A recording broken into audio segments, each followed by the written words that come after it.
Good good morning traders out there. How we doing out there, guys? What's going on? Seems like I got some mic issues here. Let me just check right here. Give me 1 second here, guys. I don't know what's going on. I can't hear myself, so just making sure I got everything right. Yeah, it looks like my yes. All right, here's what's going on. There we go. What's going on there?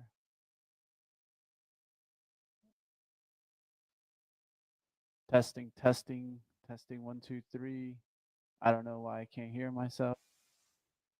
Yeah, it seems like it's working. I don't know. All right, guys. I think my audio is working. You guys in the chat, let me know if my audio is working. Something's going on out there. I can't hear myself, but normally I can. But we'll see what happens out there, guys. Let me know what's going on out there. How we doing? Looks good. Yeah, you can hear me. All right. Well, hey, at least I can. Looks like something's going on there with my audio here. Let me check if it's just this. Um, no, I mean, it should still be working there. I don't know what's going on there, but we'll just keep it going, guys, as long as I can hear Michael when he comes in. All right, guys, we'll take a look at what's going on in the markets as the market is on rally alert as supposed deal or non deal. We don't know what it is. It's a 90-day deal with China bringing the tariffs down, which is causing a rally in the market. And the bulls are singing in the streets, of course, as you see what's going on out there, guys. Big rip up. A little choppy though. Yeah, I don't know what's going on here. Let me check something out right quick, guys. Of course, this would happen right when I come on. It was working perfect 2 seconds ago. I was doing some recording, so maybe that's what happened there. Testing, testing. 1, 2, 3. I don't know what the hell happened to my audio. All right, well, let's just keep going, guys. We'll just keep it going. We'll see what's going on in the market. Let's get to the playbook today. Let's take a look at what's going on in the market today. Lots to talk about. I feel weird because I can't hear myself, but that's okay. Let's go.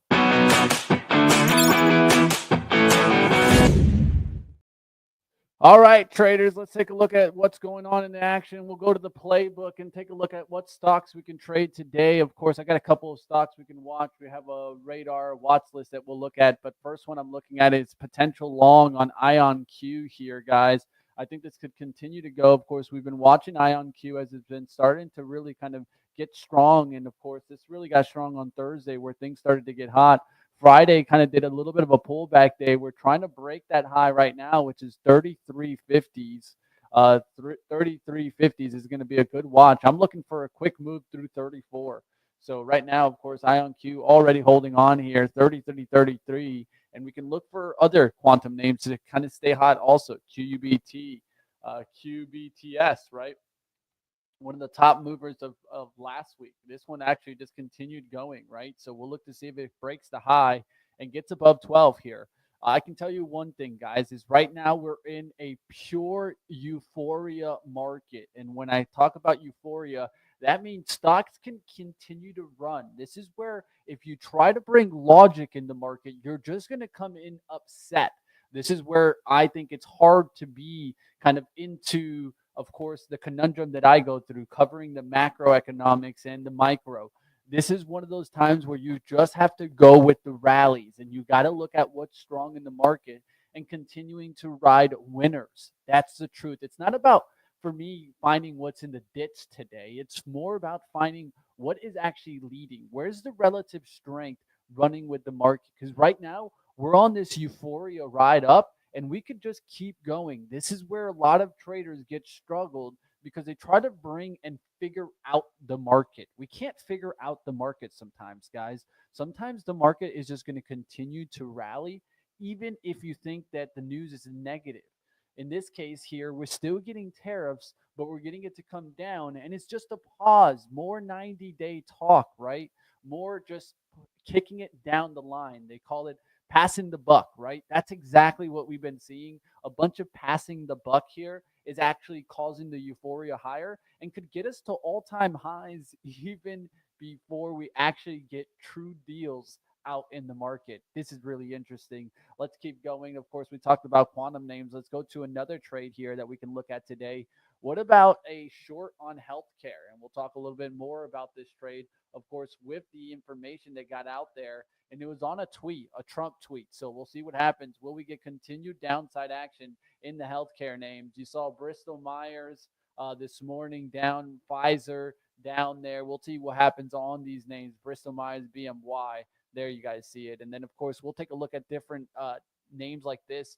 Will Eli Lilly come crashing down further? This is dropping fast, guys.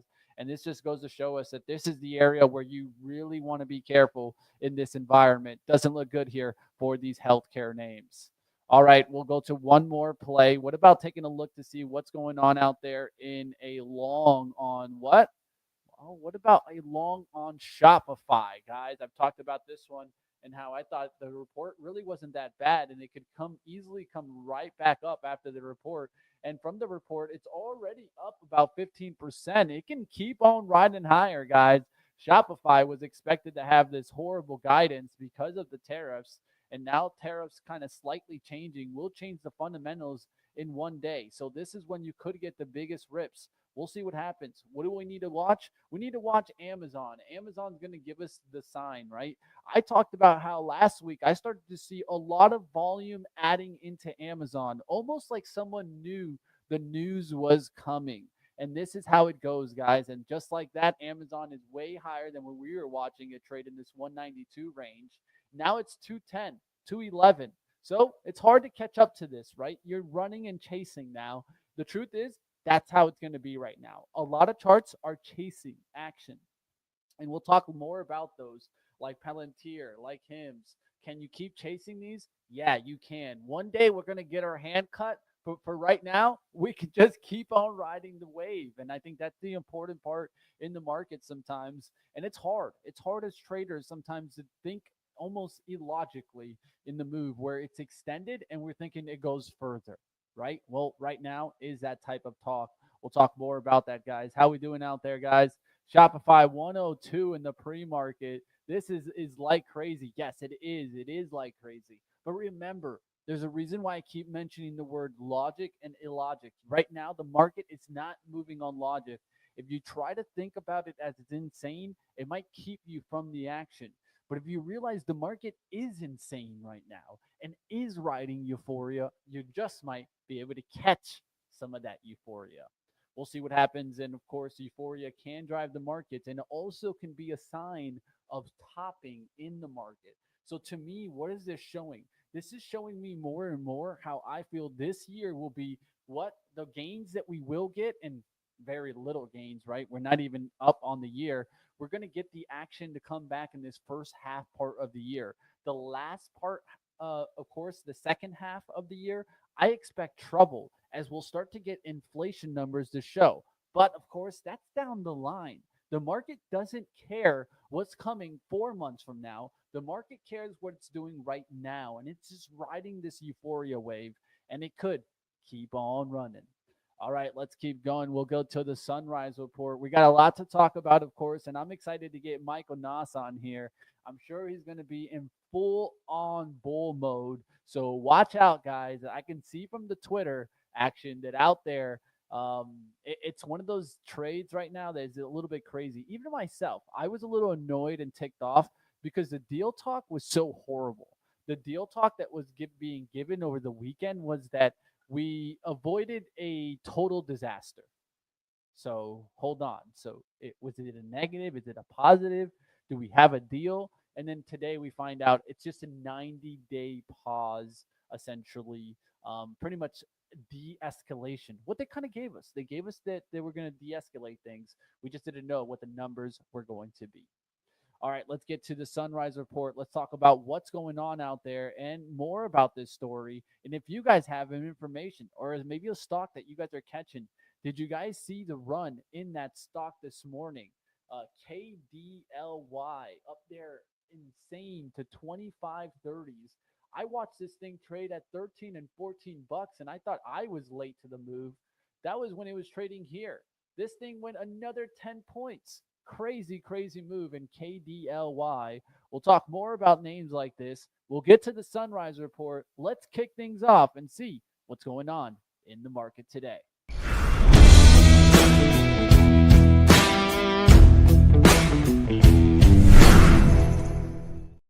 All right, guys. The top story, of course, as the U.S. and China's tariff deal eases the tension, the U.S. and China have agreed to dramatically scale back the tariffs, signaling a meaningful de escalation in the trade tensions. Effective Wednesday, reciprocal tariffs will be reduced from 125% now down to 10%, with the expectations of the U.S. tariffs and Chinese fentanyl linked imports, which will remain at 20%.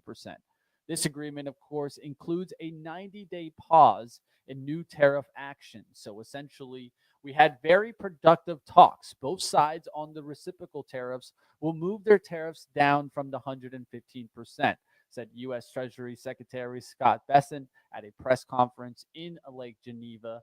The major shift in policy has sparked a rally in consumer electronics, also in semiconductor names. This morning, the name that I thought would get hit the most with this action on China getting the big pop.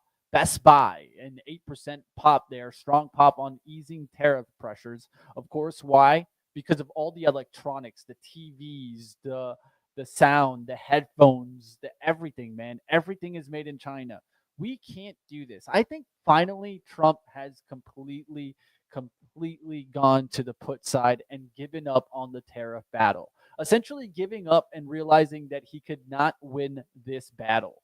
And we'll see what happens from it, right? And the markets are coming back. I don't think he's going to get tough on this anymore. I think he realized that he cannot cut out China from these manufacturing. So that whole like grand outlook for manufacturing coming to the United States, well, hold that to the side. I don't think that's coming anytime soon. Dell Technology and On Semiconductor up 8% on this. So you guys can take a look at some of those actions and some of that move. We can talk a little bit about that, but you can see it in Dell. You can see it in Best Buy, right? Completely up. Let's look at the daily chart. You can see how that's come back. Dell has come back, right? We can take a look at these and On Semiconductor getting a nice little push right back. I thought this was a good report also. One of those reports where it went down and now it's coming back up. That's exactly what you want to be looking for. Different reports that had good reports, maybe a little bit of off guidance, now changing because of the tariff mentions. All right, we'll keep going, guys. Let's take a look at what else is moving out there. And of course, we got more to talk about. Amazon up 7% off of that. And just weeks ago, Trump had introduced a sweeping 145% on Chinese imports. And we'll take a look to see how that's affecting the China names also. But this is a big move. This is a truce, marking the first signs of cooling tensions. And I think that this just tells me more and more how Trump is no longer on this big fight against China. For a long time, he was, and he wanted to destroy China. And I don't think he could. And that's what he's realized here. So now he is stuck on the fence of pulling back from what he said, not going forward. So essentially, that tough stance going to the weak stance. That tells me more and more that what we can do is look for more deals to come out. And of course, the tariffs not going in the wrong direction, not increasing back. So this lifts, of course, all that concern and uncertainty. Now, the only thing that can bring us back down, at least I feel, is, and we'll talk more about this during the show, is going to be inflationary data. If we start to see inflationary data spike, well, that's going to be your major concern to watch out for what's going on. All right, guys, sorry about that. Hendrix trying to jump up on here. I'm going to have to kick him out in a second, but we'll keep it going, guys. Let's take a look at what else is going on in the market today. Let's keep moving, guys. Let's go towards talking about what's going on in the pharma action. Let's get to that. Prescription drugs and pharmaceutical prices are kind of all over the place today as pharma stocks sold off sharply on Monday after Trump announced a sweeping executive order, and he's aiming this into the healthcare space. So you see why XLV has been going down. And it also tells me more and more. I mean, who else had this information? Trump, who did you tell about this? Because you told somebody, and somebody told a lot of people, because this sold off like nobody's business. And we got rumors out there, but no one really knew what was going on. or did they? It seems to me like someone did, but we ain't gonna get into that conversation. I'm telling you, crime is legal right now. It seems like it. Let's go taking a look here, of course, as he announcing a sweeping executive order aiming to reducing prescription drug prices by 30 to 80%. Prescription drug prices and pharmaceutical prices will be reduced almost immediately by 30 to 80%, Trump posted on Truth Social. The order enacts a most favored nation pricing model, tying the U.S. government's payments for drugs to its lowest price paid in other wealthy countries. The policy is expected to put immediate pressure on big pharma margins like Merck and Johnson down 2%, Pfizer, AbbVie, Gilead all down, Teva down 5%. This move is widely seen as a political motivated, but with potential lasting implications for U.S. healthcare pricing dynamics. I talked about how this could be affecting Medicare and different places like that. Well, he's trying to get the cost down, I think, and this is one way to do that, is to bring the prescription drugs down. Instead of spending, just bring that down, right? That's not a bad way to go about it. All right, guys, we'll see what else is going on out there, guys. Let's keep pushing. Let's see what else is being mentioned in the chat. What's up? The mic is broken. Mic broke. What's up, man? My mic was good for a second ago. Mic's messed up again now. I don't know what's going on. I couldn't hear myself in a second. I know I was doing some recording before this. Maybe that's coming into it and messing with it. Let me see what I can do here, guys. Kind of adjust here. Just give me 1 second. What we're gonna do, guys, we'll be right back with you guys. I'm gonna go ahead and let me play a little bit. Let me just put some background music on, and I'll be right back, guys.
All right.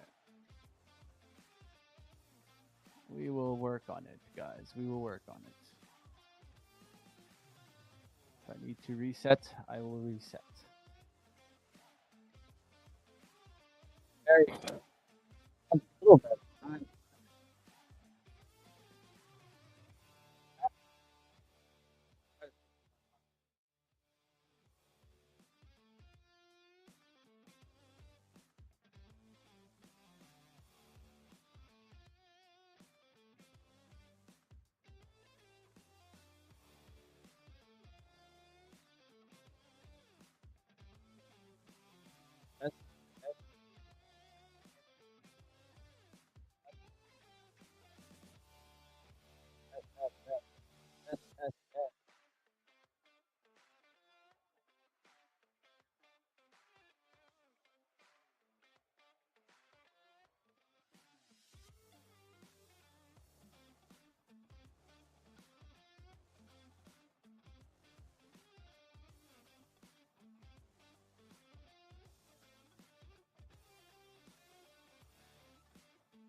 Test, test.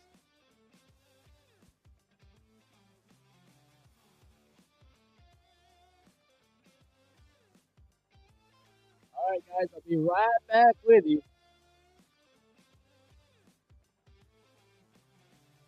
Test, test. Testing 1, 2, 3. Test, test.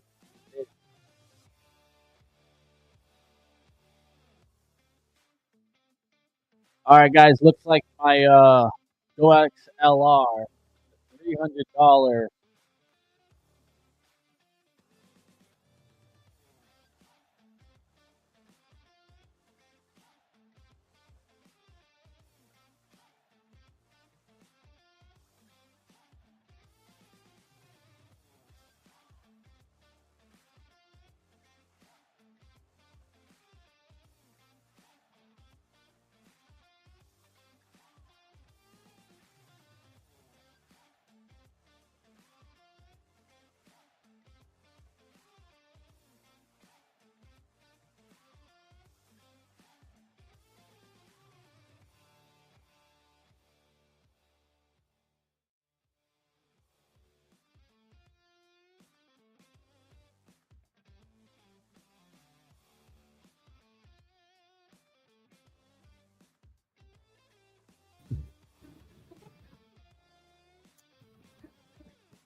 Mitch, how you doing?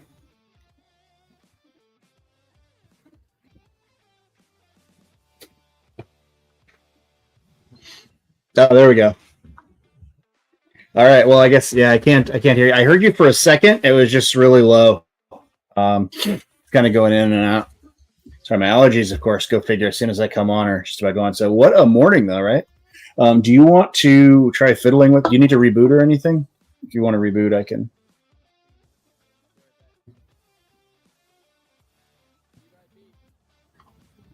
Yeah, I can't hear it. All right, folks. Don't mind me. And Joe, can you tell me, are you able to hear me?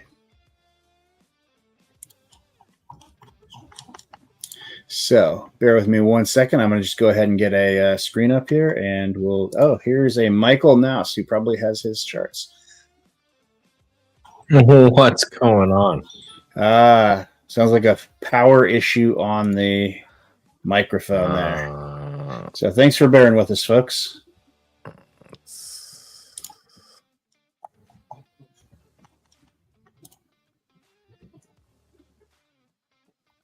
Should be good. Looking good on my end. Can you guys not hear me? Testing 1, 2, 3.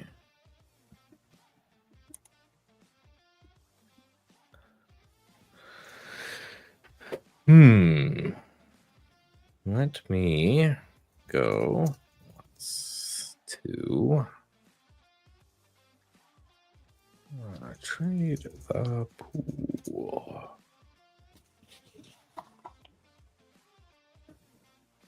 Okay, so the stream can hear me. So everything is all good. So I'll just keep going as is. Because I just listen to myself, and yes, we can hear. Stream can hear me. So I'm just gonna get to it. Welcome, guys. I'm glad everything is working on this insane gap up day. What a good day to be a bull. What a bad day to be a perma bear. You can see we're gapping up into kind of new highs. So this is the SP 500 chart. This is what's going on here.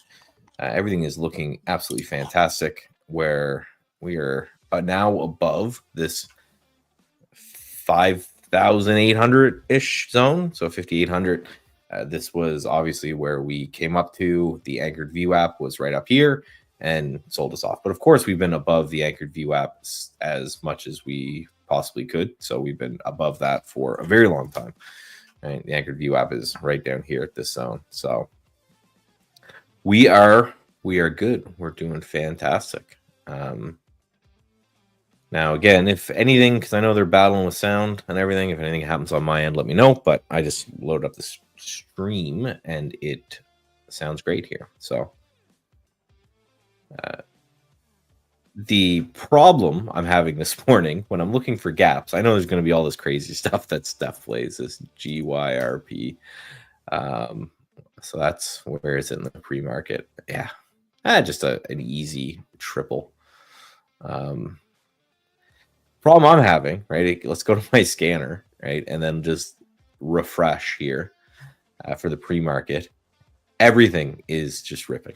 Like it's one of those, because the market is up so much, everything else is ripping. So what do you do at this stage? So for me, I think this is one of those days that I heavily want to focus on the SPY and the Qs. Right now, for you small cap traders, yes, there's going to be insanity like this. That's definitely going on.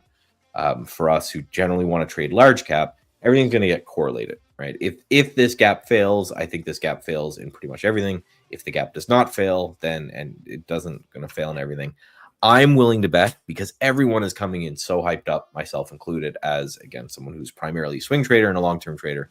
I own Hims and Palantir and Netflix. I have a whole breadth of stocks that are all gapping up huge. It might just be one of those where everything happened already.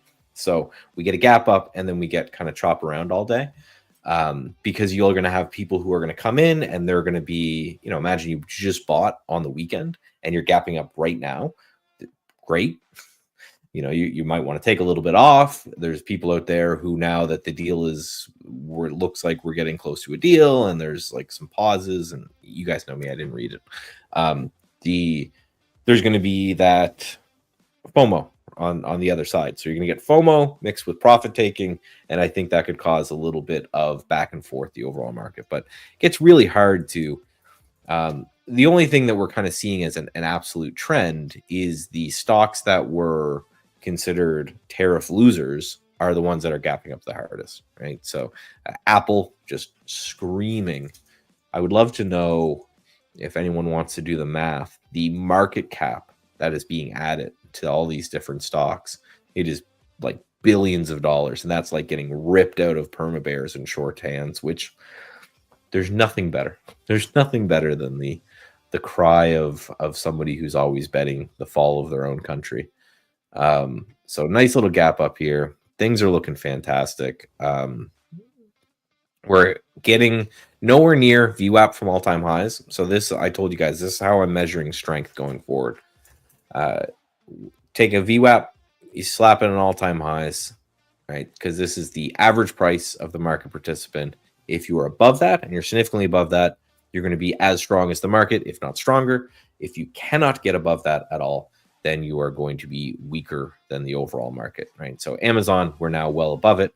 The reason I brought that up is Apple still below it, right? So it seems like there might be some other than tariff kind of Apple problems here.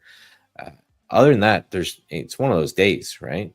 Everything is gapping. Hey, Mitch, how are things? What's up? What's up? I got tariffed on the amount of audio that I had. So they brought it down to 30%, guys, from 120%. Normally I'm super loud. Now I got brought down to 30%. So that's what happened there.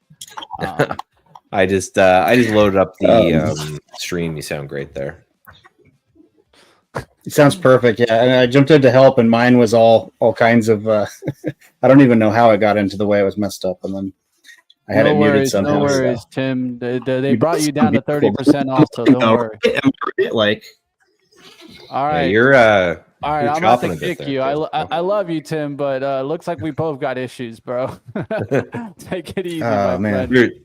There's too much hype in the market. It can't handle all the. Everyone wants to come on and talk about the market, right? I'm not using the word hype. I'm using the word euphoria, because that seems like we're in as bubble as it gets right now. Because euphoria is at all-time highs here, man. You can see it in the breakout trades. Are you in euphoria when you're down on the year, Mitch? Come on. You still are. I don't care what anybody says. I'm watching the price action, and the market went down for no reason. The market didn't go down because the orange man in the White House said that we were going to go down for a little while, and then he said we're going to go back up for a little while. So it's crazy. It's crazy to think. I mean, at the end of the day, we never should have gone down. Have have we ever had a bubble below all-time highs and 5% down on the year? Has there ever been a negative return bubble? Is that this is going to be, to me, I think, the first time that we're going to start looking into markets and realizing that at the end of the day, this is a longer cycle bubble that we've created. We keep kind of backstopping the down action, and really what we need to be watching now, I think it's the only important thing, is inflation. That's the only thing you need to be worried about. It's not the tariffs. It's not that, because we know what happened. Trump completely put. There was a little put. Oh. There was, I'm a little scared at the bonds, and then completely collapsing on the tariff conversation. Completely collapsing. And so now I think he realized that he cannot get away from China. So that whole battle about bringing in manufacturing here was just a fake out. It was a fake out. It was never going to happen. We were never going to bring manufacturing here to the United States. It's too expensive. That's why everyone that knew about supply chains were like, you're insane, because this is going to take like 5 to 10 years for that adjustment to happen. You would be long gone out of the White House, and there would be a new president that would just maybe say, oh, no, well, we're just going to push this back. And then, don't worry about it, right? Like, it's completely gone. So I think that was a telling sign too. I think he intended to really hurt China and never could. Well, no, and this is one of those things, right? Again, it's like I'm at this point in the chart, but this could just as easily be where we are right now. This was the last Trump had been. This was the last tariff fight. This was the last, I'm going to fight with Jay Powell about rates. And I've been saying it the whole time. We did this before. Now, capture this in your mind for a second. And then go look at this. Like, how it's no different in any way. You had the dip, you had to sell off, you had a dip that was further. And yeah, it was, I don't think it was ever about, and I don't think anyone ever really thought it was too much about it. And we called it on this show, is that what's going to happen? I said some weekend they're going to just say, okay, everything's fine, you make a deal. The deal they're going to have is going to be incrementally better enough that he gets to go to his voter base and he gets to go to all his people and say, listen, I did a great deal. It's the same thing that happened. I looked into the UK deal a bit, right? Their tariffs were 5% and now they're like 2% or something like that. So he gets his win. He goes, okay, the tariffs on the US are now cut by half. It's great. What win? What win? What win? I mean, like I don't think it's his win that he wanted. I think he completely flipped on his original. He really wanted these tariffs in. Oh yeah. I don't think it was a matter of. I think that's what he's going to say. Now he's going to say that this was my whole plan to begin with. It was the art of the deal. Yep. And that's why we got it here, right? No, I mean, guys, the truth of the matter is he wanted to really take away China's strength. And that was one of his biggest things that he talked about before he got in the White House. So that when he became in the White House again, he wanted to actually affect China's manufacturing, affect the dominance that China had. That went away. He doesn't care anymore about that. He realizes, I think it was all the tech companies calling him and being like, we can't go away from China, man. It was the bond market, man. It was right. I think it was these CEOs. I know the bond market had it definitely had an effect, right? Like we all know that was the first one to kind of weigh in there. Well, no, and I think you're 100% right. He would have had a meeting with Tim Cook and he said, listen, man, he said, if I start it today, it's going to be 10 years before I move this over. That's the problem. And he's like, and we all know Trump really he's a populist, right? So he's just going to do whatever he thinks. So Tim Cook goes, listen, man, if we make iPhones in New Jersey, they're going to cost 10 grand a pop and everyone's going to be pissed at you. And he goes, oh, okay, well, but I don't think, again, it doesn't shock anyone, right? I mean, you can go back in the show. I've been saying it for months. He's just, he needed his out. So whatever deal they negotiate is going to be 5 to 10% better for the US. And then he's going to claim victory. And then we are going to completely forget about tariffs. And now we're on to the next thing. The benefit I think this has on JPOW now is he's not getting it from both sides anymore. Right. So if there is an economic slowdown coming, at least he has the firepower for it. At least he can lower rates. He can do things to to fix, because as we talked about for a while, he was stuck because he had inflation coming from tariffs on one side and then an economic slowdown on the other. He really saw stagflation coming. For him to use that word and just to use it, just to even mention it in a conference, he saw it coming. That's why he was nowhere near cutting. Like, that's why he never broke to Trump's pressure about you need to do an emergency cut. I think the only way emergency cuts would have been in if, like, we were really down, not 20%, 40, 60% down in the markets. Then, yeah, he would have had to come in here. But moving forward, what can we expect from this? This is why I'm telling traders out there right now. They're using this word right now. And I heard multiple traders use it on multiple programs today. They're trying to figure out what's going on. I'm telling them, stop trying to figure out what's going on. Stop. Figuring out would mean that it has logic. This has no logic. That's why some people are getting their face ripped off. Because if they try to make the market systemize, if they try to make it like if A happens, then B and C, we get this result. That's not the way the markets work. It's illogic sometimes. It just can just keep going up higher and higher and higher, even though we're getting just talks of deals, not actual deals. It's just going to go higher and higher and higher and higher and higher. And everyone's going to keep saying, but how's it going up another 0.5% because of this potential deal? Well, I honestly, I don't see it stopping until at least we break all-time highs. And because people have been, so this is the COT data, it's kind of an ugly chart, but it's because people are as short as they've ever been in like the last 20 years, right? If you look at the investor sentiment, it's the worst that it's ever been. What's happening right now, and they've, again, the beauty of the thing I love about the market is just study history. I forget, was it Dow who kept saying the market climbs a wall of worry? That's exactly what's happening right now. There are so many people. Imagine being a hedge fund manager right now, and you puked out of the market at the bottom, and now at the end of June, you're going to have to go and tell all of your shareholders, no, I don't own any of these stocks because the guy in the White House made me scared. You're fired. He's like, get out. You're done. So you got to remember, the market is, and this is what technical analysis does, and this is why I don't really pay attention to the news at all, is because the market is 100% positioning. If everybody is long, the market will go down. If everyone's short, the market will go up.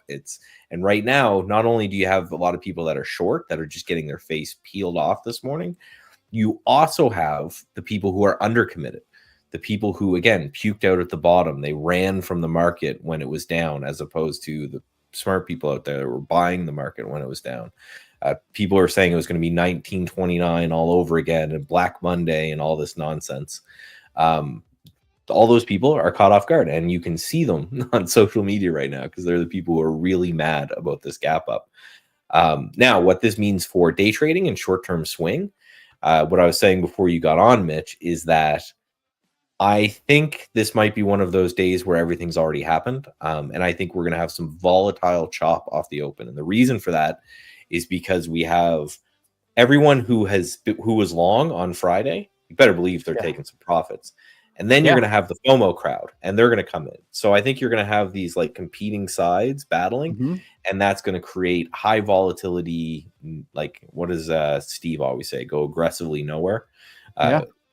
That's kind of what I'm thinking, because you have both these sides. There's no way. Like, I've got a whole list of sell orders ready to go. Because as you know, I've been long Hims and Palantir and Netflix and all these stocks that are screaming to new highs. I'm feeding the ducks here a little bit. I'm taking some off the table. There's going to be a lot of that, but then there's going to be a lot of the people out there who are just those, and I feel always bad for them, those people who just follow the news. And they say, okay, China deal, time to buy. I don't think it's time to buy now. I think it was time to buy down here. And now might be time to maybe take some profits. So from a day trading point of view, again, I think that's going to cause some craziness. So I'm either betting for this gap to fade a bit or chop. Those are the two kind of scenarios. I don't really see us ripping from here at this point. So again, I could be wrong, but that's my bet for the day anyway. Yeah, the indicator was the Bitcoin indicator. We should have just ran with Bitcoin, man. When Bitcoin runs, the market usually tends to follow. And what happened? Bitcoin started running and the market started to follow, guys. And that's what happened. And now we have this created euphoria that's driving markets, and it can continue. This is what I mean by bubble environments, where throw away the valuations, guys. There's a reason why Palantir keeps going forward. Even though you hear tons and tons of mentions of that valuation and how it makes no sense, well, guess what? It doesn't need to make sense. That's where people think that stocks move because of the way they're valued. That is complete BS. Stocks move on a lot of different factors, not just valuations. So don't think that that's going to be going down anytime soon, because I know there's tons of traders that look at that and they're like, well, I need a short Palantir here. It's trading way too high above the valuation. You got to know the environment you're in. When you're in bubbles, you trade bubble-like stocks, right? And for right now, you see it all around. HIMS, Palantir, the quantum names started getting hot on Thursday. I'd continue watching the quantum names. There's no reason why they got to go down, right? And I'm the guy out here always saying that these things are scams. What is it? QBTS? That's the one. Yeah. So I bought a bunch of this as it just broke out. And yeah, for exactly what you're saying, this is the beauty of being a technician. So I don't care what's going on in the news. It's never affected markets. So I just look at this as this was a very nice ascending triangle, whatever it is, right? Bumped up against highs 3 times. I don't think it's going to be a 4th. And then we have all-time highs right overhead here. It rips through. This is why, point at the person who says, I made a bunch of money in the market because I read what's out there in the news and then I make a trade based off it. It just doesn't happen, right? You're either predicting news or you're riding trends, right? Those are the people out there who end up doing well in the market. So again, as much as I think these quantum computers could be zeros, they could be scams. I don't care. Right? It looks like it's going to break out. It looks like it's going to break out to new highs. No. And this is a nice kind of rounded bottom, cup and handle kind of look. So I'll take them. The other ones that are really interesting to me, if things are going to get hot again, look at this SMR chart. Right, flat top here, a lot of resistance at kind of 1850. We get through 1850. That's an interesting one to me. So these nuclear type plays, right? So that with SMR, obviously NNE, OKLO, these are all going to move the same. But you know it, my friend. And what has given you the sign on those? I'll tell you right now. 2 more euphoric names. CEG. Take a look at that one. GEV, that guy, yeah. Not GEV, CEG. The big guy. Constellation Energy Corp, ripping. This is what started getting me to take a look at these. This is why you got to watch these guys. I mean, it's not just one of them, right? I think you got to continue to watch those, right? GEV will lead also. That's up to 418. So NNE and SMR. Those are all still in play, guys. You have to know which are the retail favorites. Like, let's say, even a SoFi. This is why I also think this is also showing me signs in the long run, in the next, let's say, month or two, of topping signs. Because we're on the dash for trash. Get ready. Today is going to be that trash day, where the trashiest stocks might be the ones that are actually moving higher, and the ones that have gotten the lift already, like Michael's saying, like HIMS, like Palantir, those might run to a little bit more choppiness. So that's why I like the leader to laggard style trade today. Look for those laggards, the ones that haven't moved. That's why I still think that Apple's on a good day today. I think Apple could still have a nice little push to 220s. And even though it came out with a negative news, and that's why it's been held down of Apple prices going up, iPhone prices going up, guess what? iPhone prices are going to go up now, regardless if we get tariffs or not. Now they're going to use that, and companies are going to use tariffs as literally a feeding to the prices. They're going to say, now they can say, oh, we're going to raise prices because of tariffs. And did the tariffs actually even change? No, they probably didn't. And so companies are going to use this to create more inflation. This is where I think the concern is also for the Fed now, because you talked of all this tariff talk. So what do businesses do? Businesses already just raise prices. They front run prices. They don't wait to seeing how much the effects of tariffs are happening to then adjust their pricing. No, they just front run it. So now iPhone prices are going up regardless if we get a deal with China or not. So that's why the negativity on Apple stock is still in there right now. Because if the prices are going to go in double or things like that, well, how many people are going to be buying iPhones this year? Things like that. So that's what you need to be watching for. Video games already, Michael, it already came in. Video games went from now, they used to be costing $60. Now they're going to be 80 to 100, right? And it's not going to slow down. The consoles went up. What do you think is going to happen? Do you think that the people want to bring prices down? Businesses? No, they want to bring prices up. They're more than willing to make more margins on their thing and then see if the tariffs come in. So that's where I'd say inflation's your number one watch now. Just watch for that. That's the only thing that I feel can really start to break us. If the consumer breaks and inflation goes higher. Those things aren't showing up. Well, Katie barred the door. We're in a breakout. Fart coin on. Any coin on. You name it. Go looking for them. It's going to be looking like they're looking good. And I think this is the time where you got to ride the wave for as long as it lasts. We don't know how long this wave is going to last.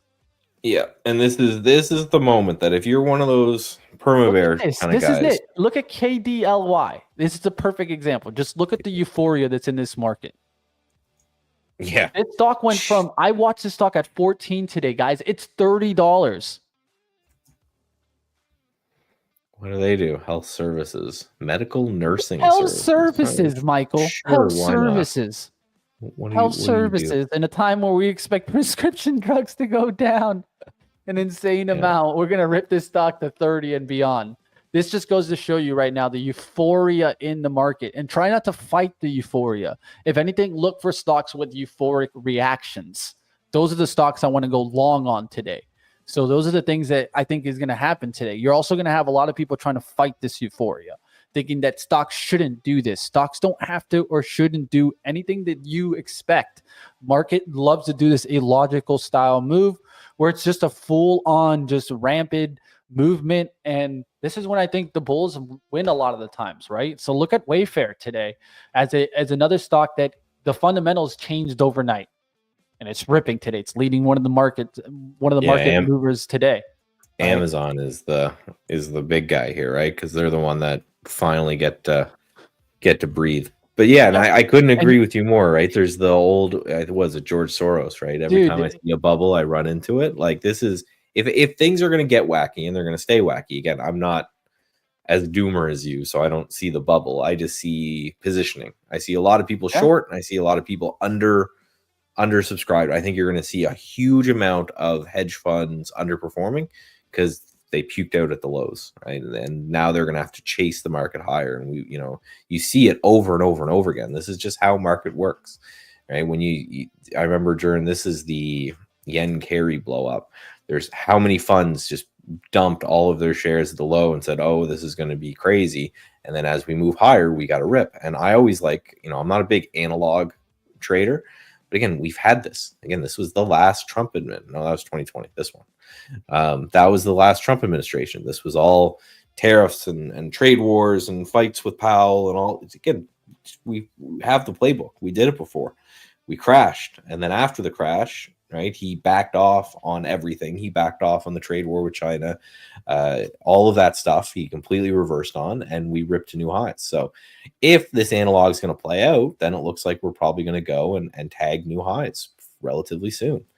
And that is going to upset people. Again, I think this is going to be probably one of the most hated rallies of all time, which I'm fine with, right? There's a Charlie Munger quote where people asked like one of his secrets of success, and his quote was something like, if everyone wasn't wrong so often, I wouldn't be so rich. And I just love that one because it's one of those, that's what happens in the market is everyone, it's the whole perma bears sound smart, perma bulls make money, where everyone wants a reason to sell and the market ends up moving higher. And I think we're just at one of these stages where everybody is so undercommitted that you're going to have people just having to buy at these prices. They just have to, because if they're going to report to the people who own their funds no, I don't own the market, even though we're hitting new all-time highs. They just, you don't have that option. So I think if we have some sort of major kind of corrective move, it's like we have so much support below us now. We've got the gap fill, we've got the AVU app at 550, we've got so many areas here that could catch the market. I think every dip that's more than like a day long until we reach new all-time highs is a buyable dip. Yeah, I think at least till we get to all-time highs is definitely that buyable dip. Now, where I will get concerned is in the second half of the year when the numbers actually start to show. That's my outlook, and I think that's what we watch for in the long run, because there's still a slowdown coming. At some point, the business cycle is going to slow down. We'll just see what happens there, if it's this time or not. Just in the economic side of things, we'll see what happens on that side. But right now, that just goes to show you. And I mean, I can just put up my charts. I mean, this I think says it all. When I look at a watch list today, and when you look at any watch list that you should be watching right now, is just take a look and then just see, right? I mean, you should see that bullish reaction on pretty much all your stocks, right? I mean, if you're trading a stock that's down today and you're going long it, well, I don't know what the hell you're doing, right?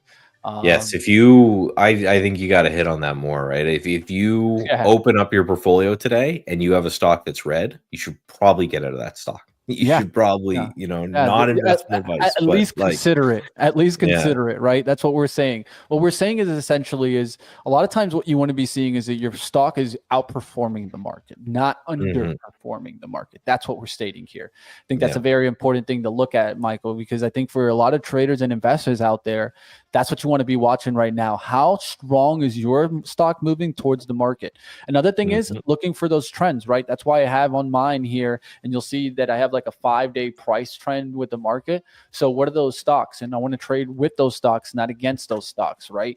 And so the stocks that are outperforming the market in the last 5 days. Look at this AEVA that I had found, Michael. We talked about this on Thursday. When Thursday, it was over here on 932s. It just continued higher, another 34%.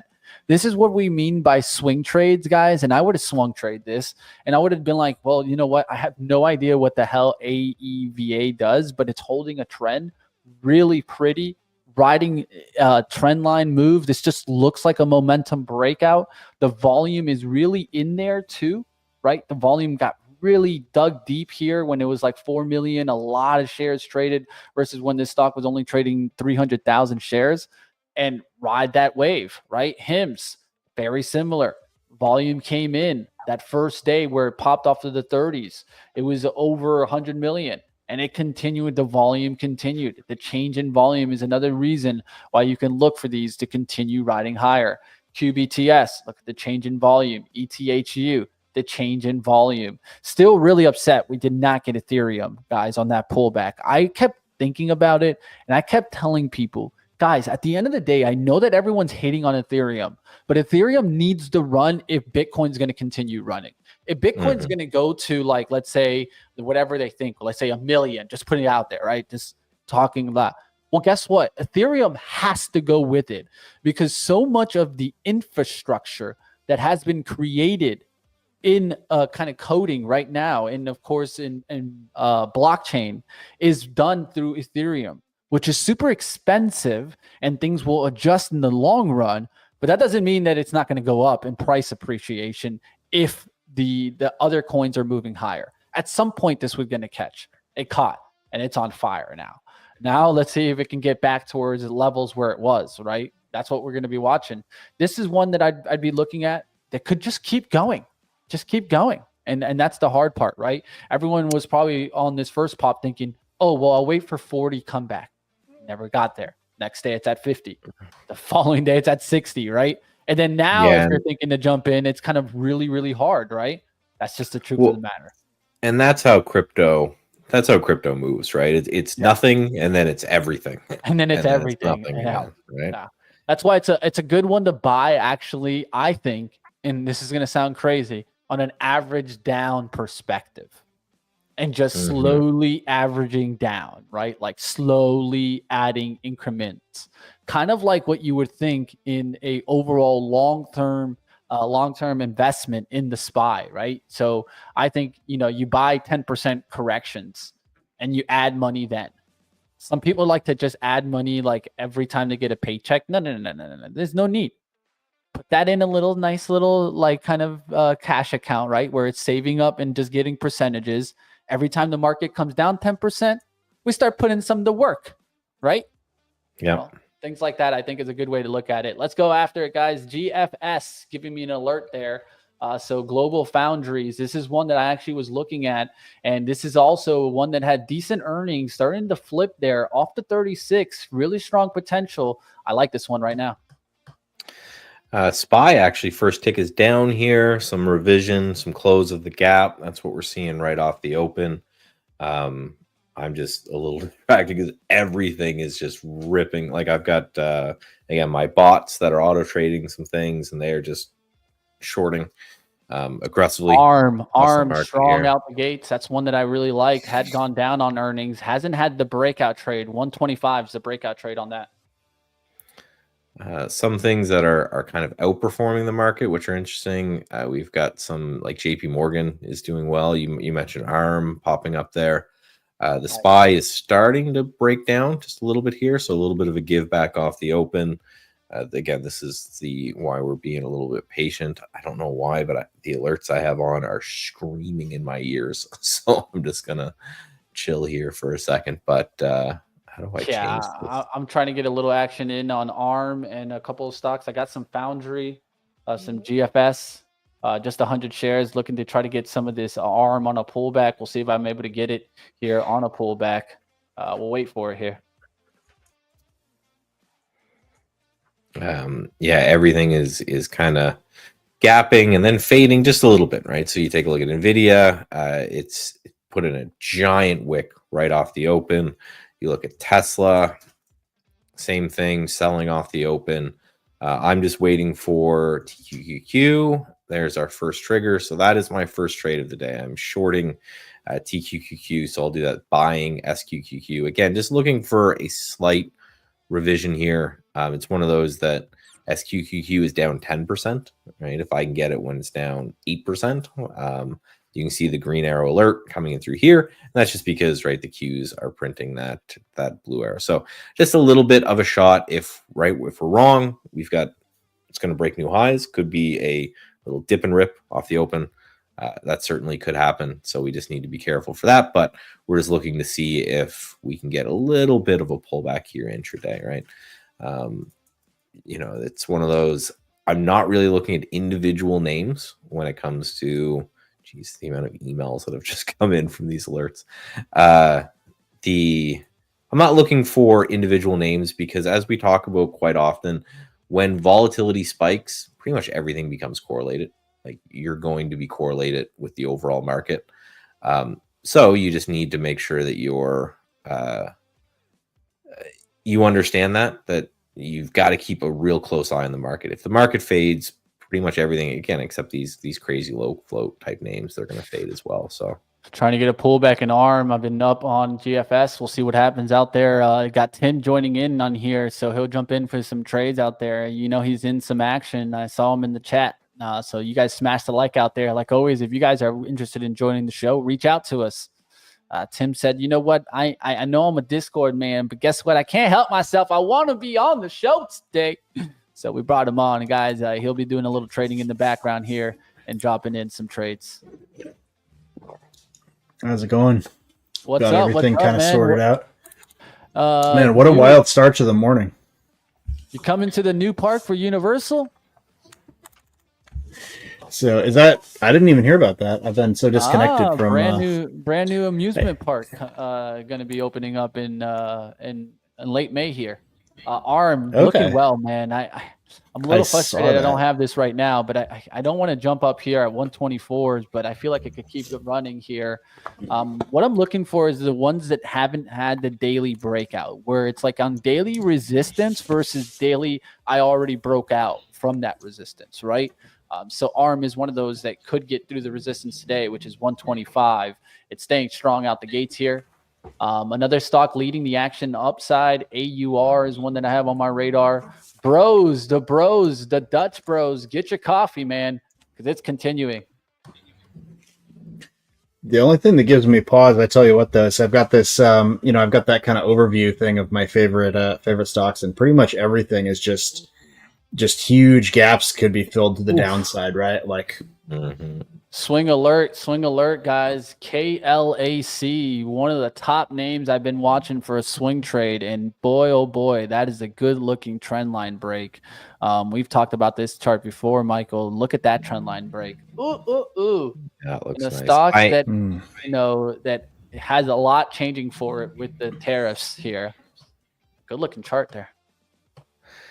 I am very cautious of buying anything right now, right? And it's one of those more of just, like checking my emotions more than anything. Like, again, I'm long a bunch of stuff. So I've got a bunch of sells going off here.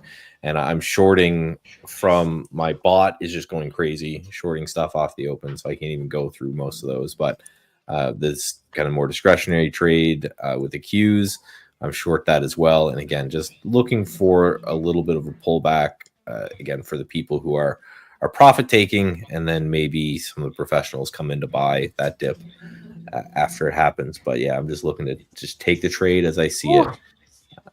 That KELY is just all over the place, guys. Be careful out this. This thing's pulling back out the gates here. It had just opened up out of a hole. Let's see if it can go to an up hole here.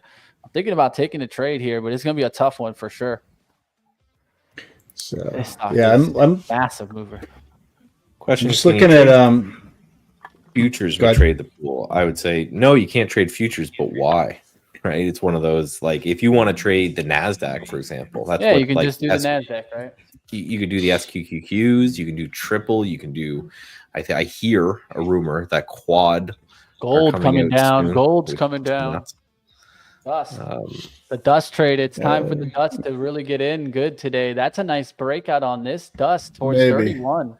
I like it.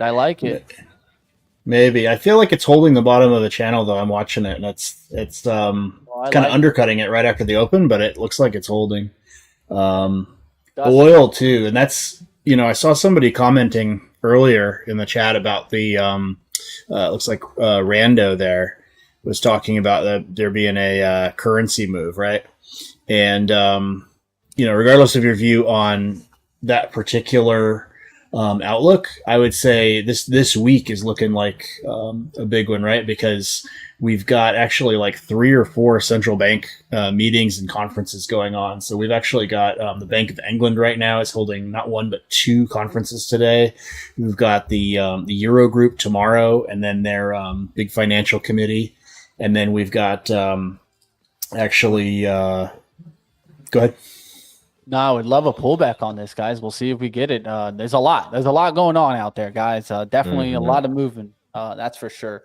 And I'm looking around in the scanners. Of course, I got a good little scanner to look at a lot of the momentum names right now. ARM still doing well there. CF doing well there. That's an interesting one. Of course, it's been on a nice move. HIMS continuing in the green there. Zscaler is one to watch there. And in the red today, TEM, QBTS, Palantir, and SMR to start it off there. Hood doing pretty decent. That one's actually on a not too bad. We'll see what happens if it pulls back here and then bounces right back up. Can this get the push? And all that makes perfect sense. Like we talked about, it's all going to be very correlated with the Qs, right? If you bring up the Qs, if you bring up the SPY, it's open up, sell right off the bat. Again, there's going to be a lot of people who probably bet that they're just taking large bets into Friday, saying, hey, we know there's this event. We know that Trump wants to get back pedal out of this tariff thing. And we know that when the market gets very volatile like this, everything gets correlated. So everything that you're seeing there with Palantir and all of that, it's just gap up and people just taking profits. So the question always is, and this is, I'm short right now, but if we can get back through, we rip back through VWAP, I'll flip that real quick along. Because are we just going to pull back a little bit and then the FOMO comes in? Because there's as many people took the bet that there would be a deal. There's probably a lot of people out there that took the bet that wouldn't be a deal. Those people are very wrong. So now it's like, okay, when it starts to come in, if you came in short, you're going to look to cover on any sort of a pullback. So the question, this is a pivotal moment, I think, from now until like noon, is how heavy is the FOMO? right? As we pull in, how aggressive are people like, So- man, I missed the boat. I want to get it. And there's that gold recovery, by the way. Look at that. Look at that candle.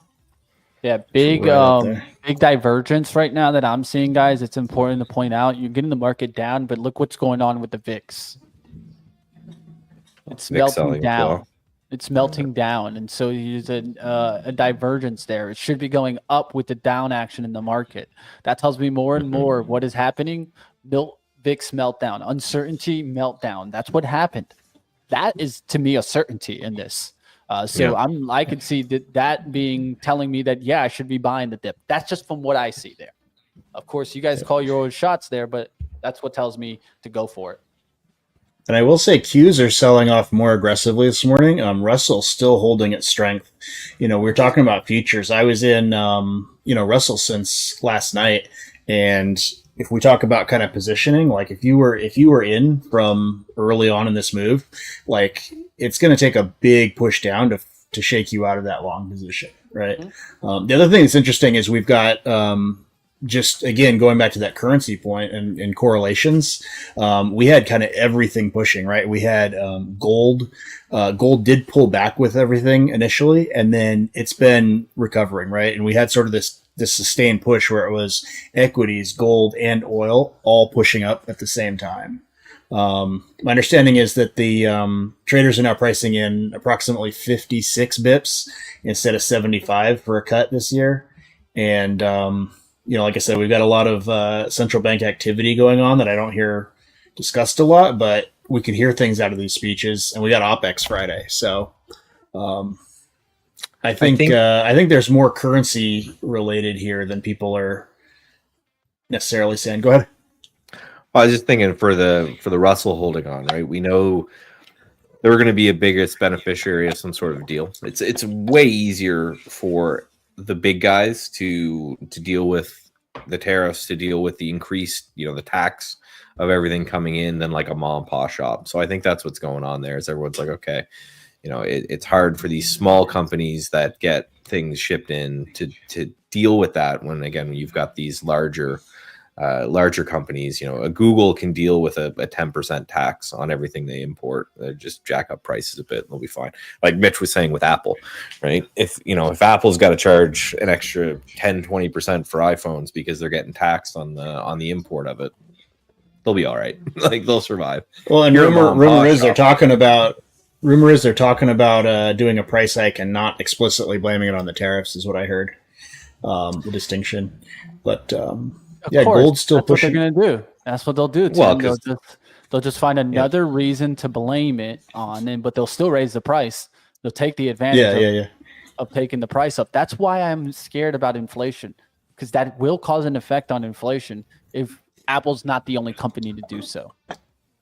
And we have 2 or 3 consumer expectation surveys coming in this week too, right? We've got not just the U.S., but we've got, I think, the U.K., also Germany. We got retail sales numbers from a number of countries coming in. So I think this week is a big week for data, not necessarily like the big data prints, but in terms of sentiment, in terms of expectations, and also with retail, right? Like how much were people front loading their buying, and now what's going to happen is as potentially those shipping lines and supply chains open back up, right? Gold's selling a little bit now, but this morning I'm looking over kind of, again, just my personal sort of basket of things and seeing what is standing out, right? What's different, and I'm noticing a couple different things. Number one, retailers, right? Target, Dollar Tree doing okay. Walmart took a big hit, like opened up and then just almost knifing down, right? Actually, Carvana and Walmart very correlated this morning. I'm not sure why exactly. GameStop too, a little bit more right angle.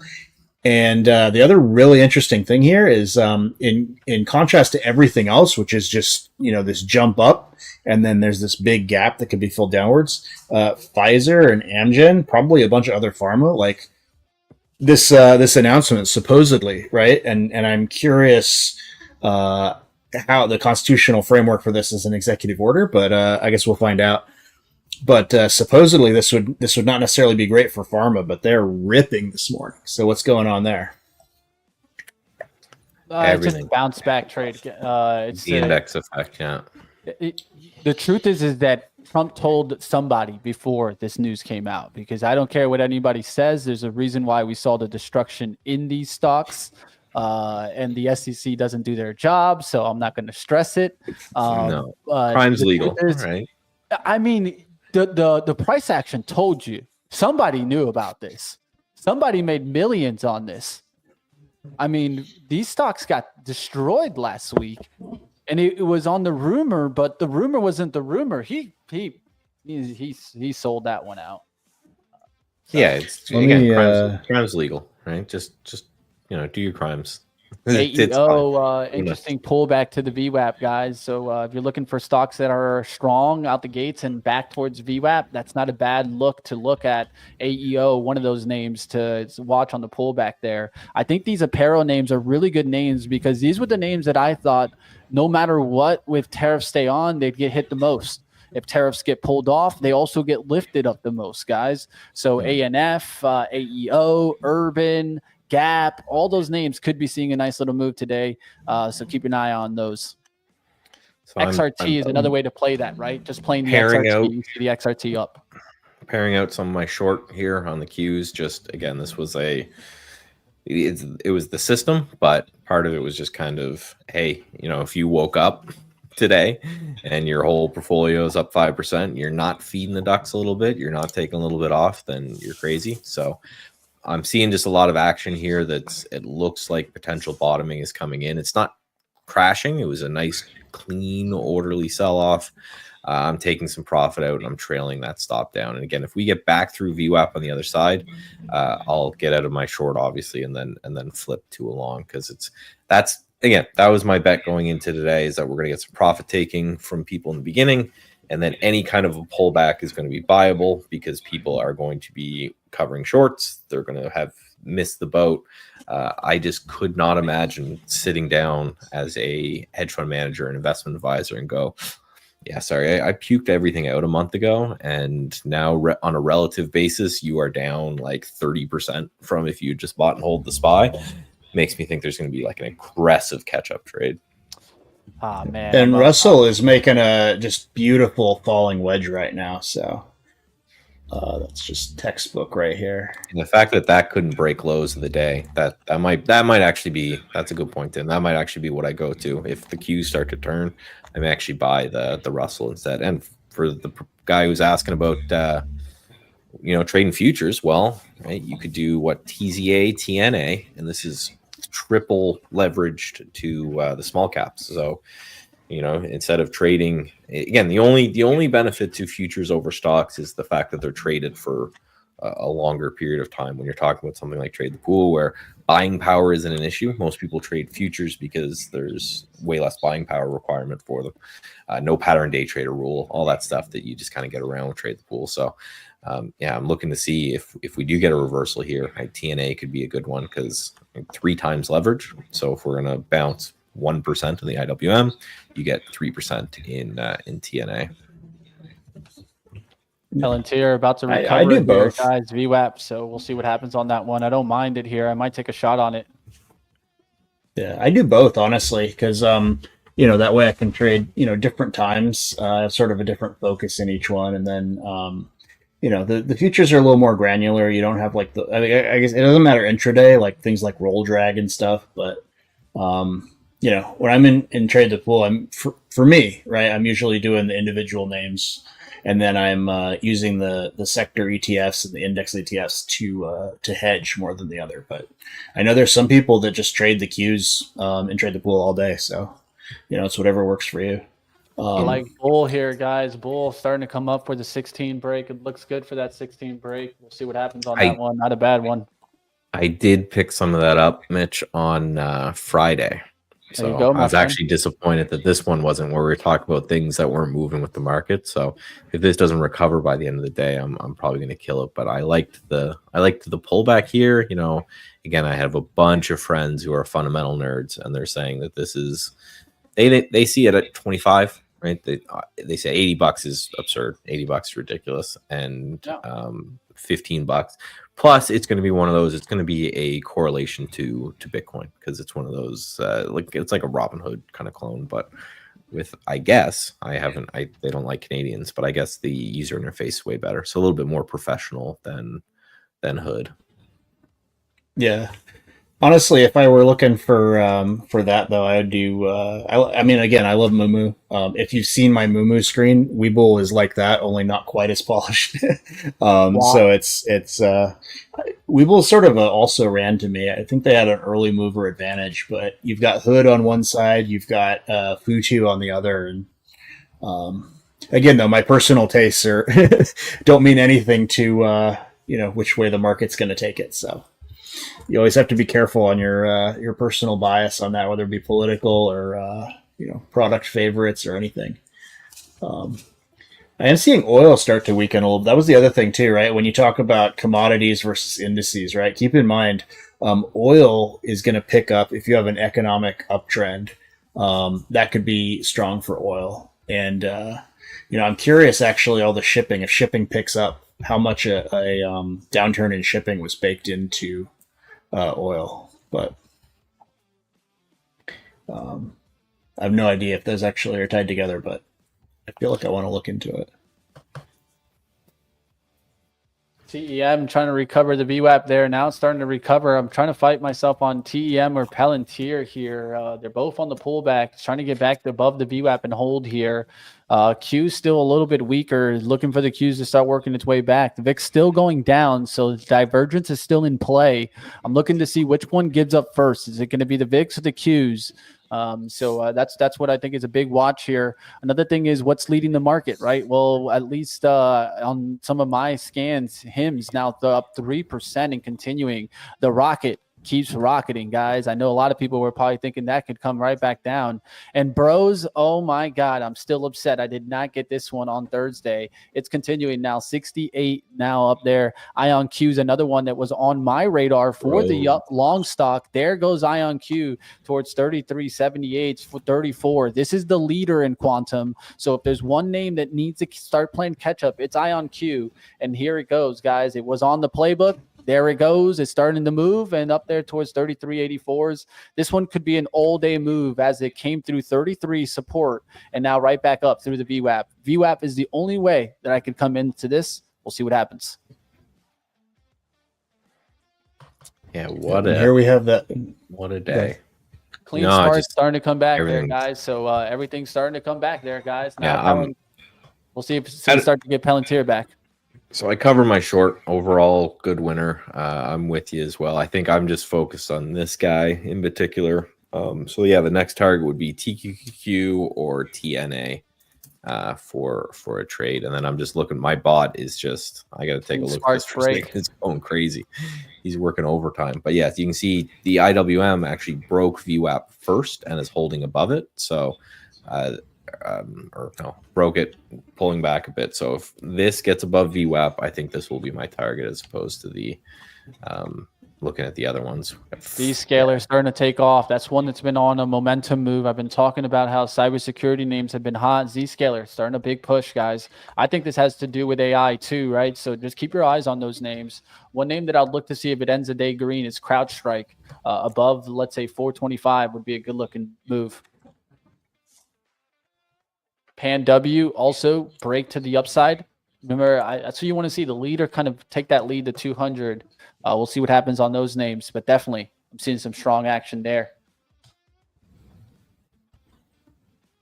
A couple other names. So Roblox, of course, I've been hammering that one hard. Dipped down, undercut the closing price on Friday, and just strong V-shaped recovery right there.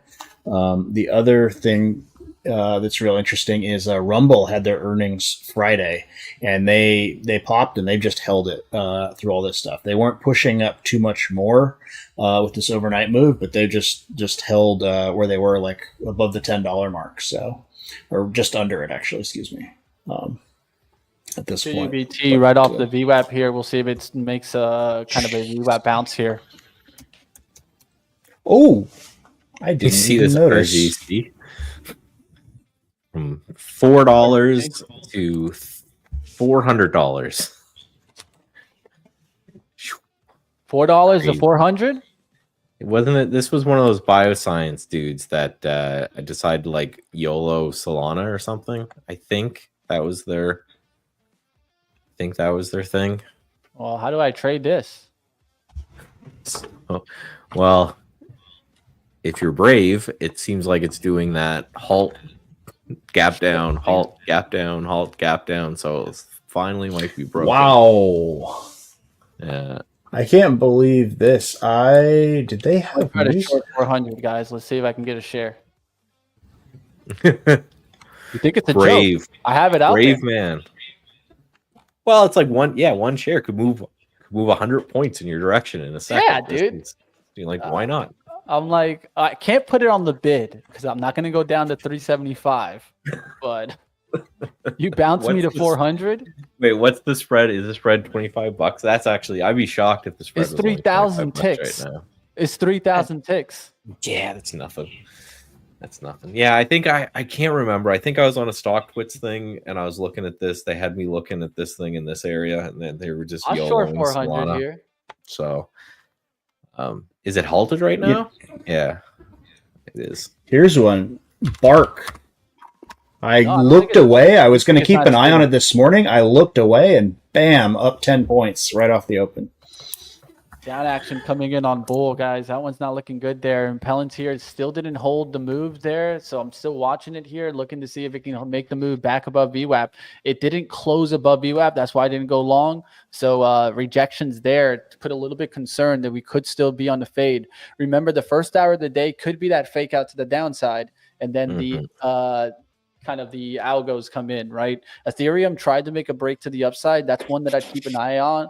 See if you see crypto kind of making that big boom, and then look to see if we start to play catch up. Tesla's trying to come back, guys. That's one that I'd watch to see if it can hold above VWAP. Of course, we all know how that one's back above, and I owe somebody lunch, so might as well make the money from the lunch. But we'll keep it going, guys. And still trying to get this RGC entrance here, guys. It's 390.58. I could go down to 390. I'll still have the order out there at 400. We'll see if we get the fill. That Big Mac is gonna taste real good, Mitch. I'm trying to do it. Eat it on stream. Just You should. YHC small cap stock that went up to $8 pulled back there, guys. So if you guys are looking for some small cap names that are backed by the VWAP, that one looks interesting off of 6. But of course, I mean, it's up to you if you guys like it or not. YHC. You can see I took that one trade. I'm being very inactive right now, and then the reason for it is I'm concerned about that the whole move is going to be done, right? And I talked about this in the pre-market, is that we are going to be in kind of choppy action. The other thing, and this is why we talk about multiple time frames, we're going to talk a lot more about swing trading in the near future here. And the reason for that is that this is one of those days that I'm looking down at my brokerage account and I'm like, I'm kind of good. I don't need to be super actively day trading because a lot of the money is coming from there. So if we do have a choppy day, I don't want to ruin the fact that I'm up so big here by taking some losses there. Again, plus the bot nearly deafened me off the open. I don't know if you could tell I was talking so loud because it was just that British man. It was like, he turned into Eminem for a second. It was just yelling, order filled like 1,000 times. So he's finally calmed down. So for those who don't know, I've got a bot that is trading these setups, but is also trading some other stuff that I'm playing. So, taking some shorts here and there on DV up here and CC, TDE. Again, I don't know any of these things. Go up in this price. A lot of trades just went off there. So it's looking to fade extreme moves. So obviously when the market's an extreme move, that's pretty interesting. Now, just looking at what the market's doing, it's not able to kind of reclaim VWAP. I may have been a little bit premature getting out of my position right here in kind of the 504 area of the Qs. Bounced up to VWAP and then faded from it. So those are the two prices I think you watch right now. I think you watch the lows on the Qs here, and you watch the lows and then you watch VWAP. And if we break the lows, then like Mitch said, it might be another leg down on the fade. And then, again, algos, professional traders come in that generally don't trade the first hour. They may come in a little bit later. So Or if we get back above VWAP, this could be a nice little rip here. So we got to watch. And again, I just want to warn everyone. There's a lot of I feel like sometimes I'm like the psychiatrist of the group here, but like a lot of emotions, a lot of hype, a lot of people excited.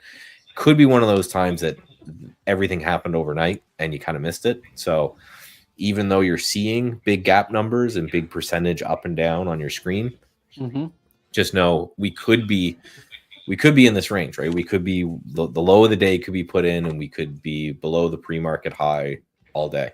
So we could be in this range for the entire day while the market just digests this kind of massive gap.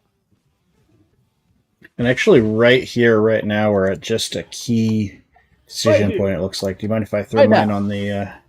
Dusty Dust trying to break 31 here. I like this dust break here. We've got this upward channel here on gold. That's just being tested again to the downside here. So this is kind of like, depending how you look, it's either a sort of rising wedge or it's an upward channel, and it's going to try to tell. But like, look here, we've got this falling wedge on Russell. Tried to break up for a second, smacked right back down in there. But look at where these fib lines for this move here are relative, like the move relative to this off of the open, right? So that was off the open, and then meanwhile this was off the open. So on Russell, it managed to get all the way back up the 76 level, but then on NASDAQ, it came just pretty much exactly to that equilibrium point, and now it's just struggling to hold on to the 23 fib here. And oil starting to sort of broaden and curve down here, but right now you see these are these points where we decide pretty much right now. I think which direction we're going to go. I mean, we could chop around all these for the rest of the day too, but I think this is kind of the key point here. That's all right. Q's putting in a little hold there. I'm trying to grab arm. Yeah, how is arm looking? That looks promising, yeah. Trying to just get a pullback on the offer here. I already grabbed some here also of dust, guys. So I'm long dust and I'm long on GFS, and I'm going to be long on ARM in a second here. If I can get a little bit of a pullback here. I'm trying to get closer towards 122.50s so I can risk off the 122s here, but let's see what happens here. ARMS just looks good here, so I might just take it there. I'm going to jump up here, guys. I'm going to try to see if it starts to take off here. I'm with you on that, Dust. I took that GDXD, and this is a swing trade for me. Just to, again, I just a little bit of a fade when it comes to looking at gold, just a little bit too high. And it makes sense, if you want to think that the market's going to kind of calm down from here, just a little revision to play. And the miners have insanely lagged the industry. And I think what was important was that we got the move that I was looking for last week, where we tried that move, right? Where we went back to making kind of like a double high look. That's what I wanted to see. I wanted them to scare these shorts, the best shorts, scare those shorts, and then start to come down, right? Because the market never makes it easy. It always is going to make it harder. So that scare for the shorts was an actual good sign. It wasn't a bad sign. Some shorts probably got scared out, and then they're looking at the stock today and like, what the heck did I do? Right? Well, we'll see what happens. Yeah. Like that guy who woke up after his bender trading oil all night in London and he ended up getting banned from trading commodities. But you remember that? He moved the price of oil like 1 point all by himself. Just in one crazy drunken night. Speaking of miners, we got a bunch of people in the chat calling out GRYP, Golf Romeo Yankee Papa. So that is a Bitcoin mining company. And they had a nice pop from sub 1 up to 5, and now kind of shaking it out right under that midway point, it looks like. Look at all those. Yeah, looks like Joe saying trying to keep halting this up. So this looks like some excitement right here. More beverages. Nice. Yeah, I was looking at the energy drinks again last night. I got to check in on that. Starting to kind of like this KDLY here, guys. We'll see if it recovers 25. It's been going sideways for a long period now. That's what you want to see on a stock like this. You want some slowdown period. If you wondered why KDLY, when did it make that real breakout? On 14, it went sideways there for about like 15, 20 minutes and then really took off here. It's been sideways now for about 17 minutes. It just gives you ability to kind of get the risk. I'd look for that fake out first down and then right back up through 25, but that's just the way that I see it. The Qs are trying to recover here again. Could be, right? They came down, tried to test the lows. Could have failed the lows. So, yeah, if we get a bounce, I think if we get a bounce in the Qs, it'll probably help your dust out too, just because it's right, the opposite of. Yeah, but they weren't moving completely opposite last night. And by the way, oil looks like oil trying to catch here. This is decision point for 2. I don't know. I think trying to short gold is going to be a heartbreaker here. That's just, I could be wrong. I know there's a lot of people that I do follow who are saying, that gold is a short from here. Could be an epic short. Yeah.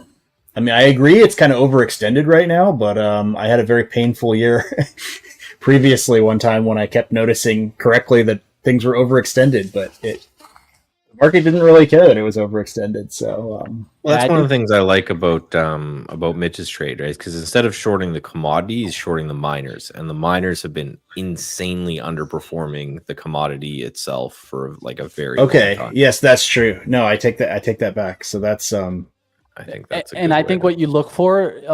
So Tim, like you just said, that you made a little mistake on that before. So what I look for a lot of the times is that psychology move, like what happened on GLD, where it went back to the double high. It made it look like it was a breakout. So what does that do?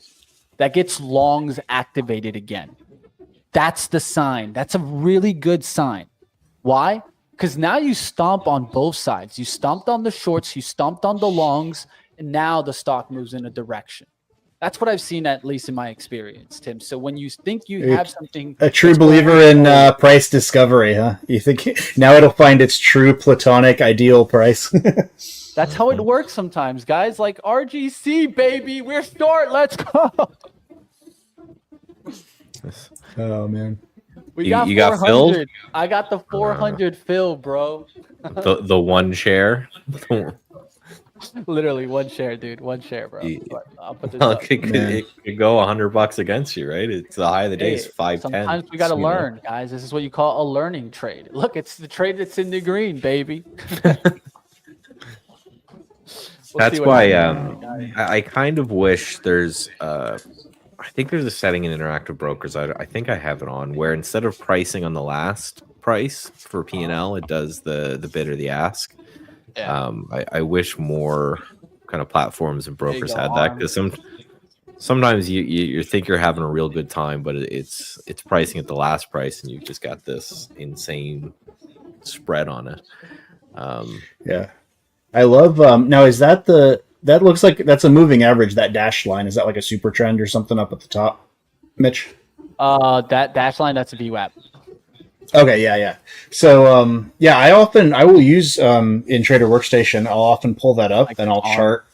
I will have the bid ask chart.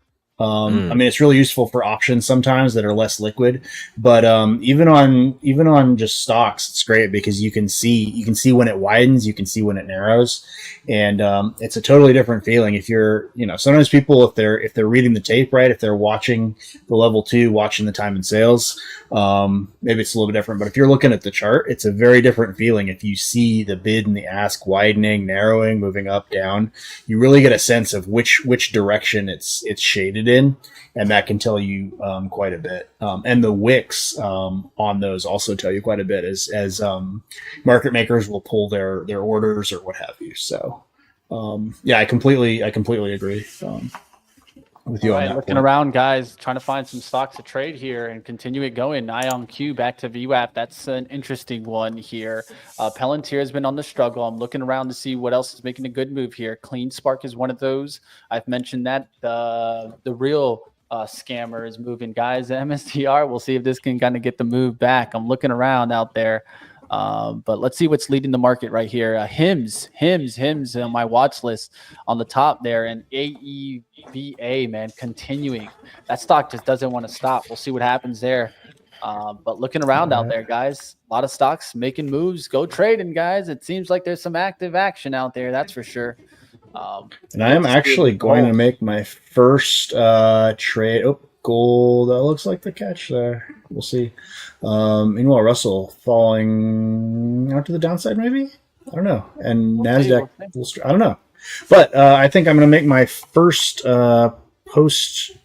trade after the open, which is I'm going to actually try a little buy on Bark here. I was going to go big, but I am actually just going to temper that and double check, number one, how much that'll cost me, and number two, whether I actually want to risk that much. But we got a little pullback and then a little catch here. So let's see if it can hold that. All right, guys, just holding on now, guys. Dust back into the green here, guys. In a second there, I'm going to look for an extension away now, really kind of making the breakout here. I could add to this position, but I'm looking to make a lot of positions versus just being too big on one today. We'll see if we can continue working positions here. What I need to see is what happens here. Is it the VXX that gives up, or is it the Qs? When the Qs go up, let's see what happens there. Will the Qs start to come back up, right? Will the VIX slow down a little bit there? It's just been on a dip. It's kind of weird to see it dipping that fast with the Qs going that fast down also. So we'll see what happens. The market has an opportunity here to recover at 10. Let's see if it can recover. That's what I'm looking for too, right? It's been basing under VWAP. So if we can get up back through VWAP, again, that's my next trade there. The only trade that's in the red for me is this GFS, but it still looks good. I just think I got in on the wrong spot. If I look at the 15-minute, the chart still looks great here. So we'll just hang in here with all the trades. Let's see what happens here. Now dust really kind of pushing away from my level, 31.10. I have 500 shares on that. So now I'm going to go break even and just let this trade grind higher. I think this trade could get me like $200 here. We'll see what happens. I see RGC. And now I am again. RGC, baby. RGC. I think you might have it if you zoom out to the daily chart on that, right? I got it. Up, and then gap up, and then it looks like it's kind of filling the gap. Looks like it's fading back in there. So if it fades the gap and goes red, if this goes red on today, where everything is green, you might have some people just saying that's enough. I've got my 8,000% return. It's time to sell it for now. The fun part is we can just have fun with this trade, guys. I'm gonna literally put an out of touch range on this, so a range that it hasn't touched at all. $105 of risk. Let it go. Let's see what happens today. This is a nice little tester trade. We'll see what happens with it, guys. There's been more of these going on, so it's good to explore because if you're right, I could see this thing at $200 today, easy. Like I don't. That shouldn't surprise anyone, considering it was a $3. Could do 200 and then back to 500, right? Let's be honest. So I am feeling bullish on these. These are just names that I like that have been following for a while. And I am doing some buys here, but I'm just like tempering that. Like I have that very much that temptation right now to just go big, right? And I'm just saying, okay, no, like I got like Bark's a little one. I just got 400. This is a 25K account, right? I've got 400 worth of profit to play with. I got 450 shares of the Bark. I just bought another 50 to average down on Hood. And Roblox, I did get 150, but I'm not going nuts here. I'm not getting 500 of Roblox. I'm not doing thousands of anything. It's just, it's that kind of day where anything can happen. And, and these big moves, it's like you see it and the temptation, it's even funnier when it's an eval because you can pass faster, but it's not like you get more beyond that. Right. And, also, it's like you see these big moves and it's like, oh, I can make so much money, right? And so the temptation is to go big and make generational wealth. But at the same time, if you do something more modest and you do something that actually has a chance of not getting blown out, you can also have a really nice day. You don't actually need to go on the big days. The temptation is to go big and just hit that lottery ticket, right? But those days are the days that you don't actually, if your direction is right, you don't actually have to do a lot of work and you don't have to take a lot of risk. It's the irony that the temptation is to do the opposite. I did also look at Chewy just to compare it to Bark before I did it. I'm trying to double check and just glance at things before I pull the trigger on anything. We'll see how that goes. But Long a little bit of AEO here, trying to go ahead and see if this can start to reverse right back up, guys. I like the way the pattern is. It's just like an extension up, 1320s almost, came back to 1220s. It's back $1. It opened up here at 1202s. If it can hold the opening price and just get right back up to 13, it's not a bad risk to return for me. It's a stock that's had a little bit of a flip in the fundamentals.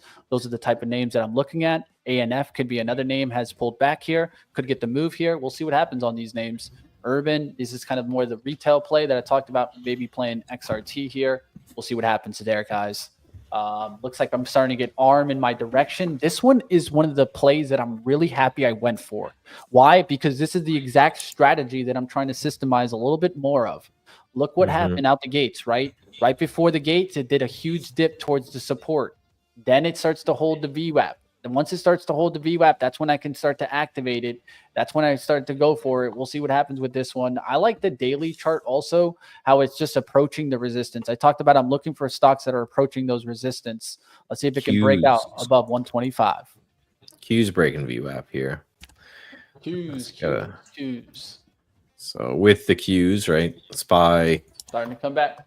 SPY also broke a VWAP a long time ago, and then IWM just not participating at all. So that was kind of a little short-lived relative strength to the poor small caps. They gave it their go. So I'm watching the Qs here just to see if we can end up holding here for a few minutes above probably this tick right here. Then I'm going to go long TQQQ because this could fade all the way back up today. But again, I'm still in that, doing my meditations and just looking down periodically and saying, hey man, you had a massive day in all of your swings, right? As someone who owns a lot of different stocks out there. So I just want to not go too crazy. Like Tim was saying, these are big swings on the market, but the market's it's up 3.5%. So if it does nothing all day, it'll still be up 3.5%. That's still an insane day.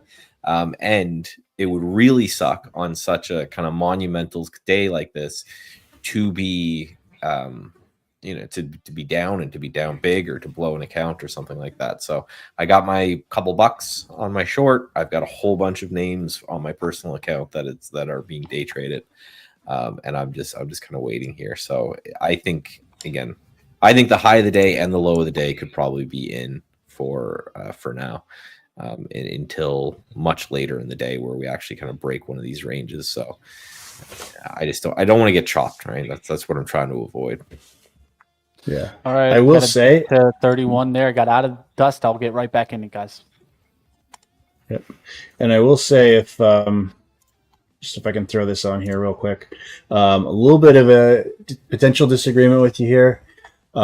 Just because what I see is this wedge, right? I see this falling out of the wedge. Now it could keep going down, but I'm guessing, what is this, 20.95.30? I'm not quite sure what that is on IWM, but I bet you that this is a false breakout to the bottom, the downside of this falling wedge. And we push up from here on the Russell to catch up with NASDAQ. That's just my hunch, but, we'll see what happens. I wouldn't count the small caps out yet. I'm just a big relative strength guy, right? I just want to go to where, right, if something's underperforming, I just want to consider it dead. If it's outperforming, because if it's catching up, that would kind of imply that the Qs are still going, right? So the question is, if the Qs reverse here and they fail at VWAP and move lower, the worst off of that would probably be the Russells. Right? They would probably take the biggest hit if we end up selling down. But again, I just think we could just be. It's time to upset people. It's time to upset everybody on both sides. And I could definitely see us potentially doing that, where we just piss everyone off. The funniest outcome is the most likely. So. Yeah, and when you can read the studies. There's a lot of studies done. It's like the larger the gap, the less movement there is intraday, the less attempt to fill the gap, the less attempt to move higher. And that even carries forward for a number of days after.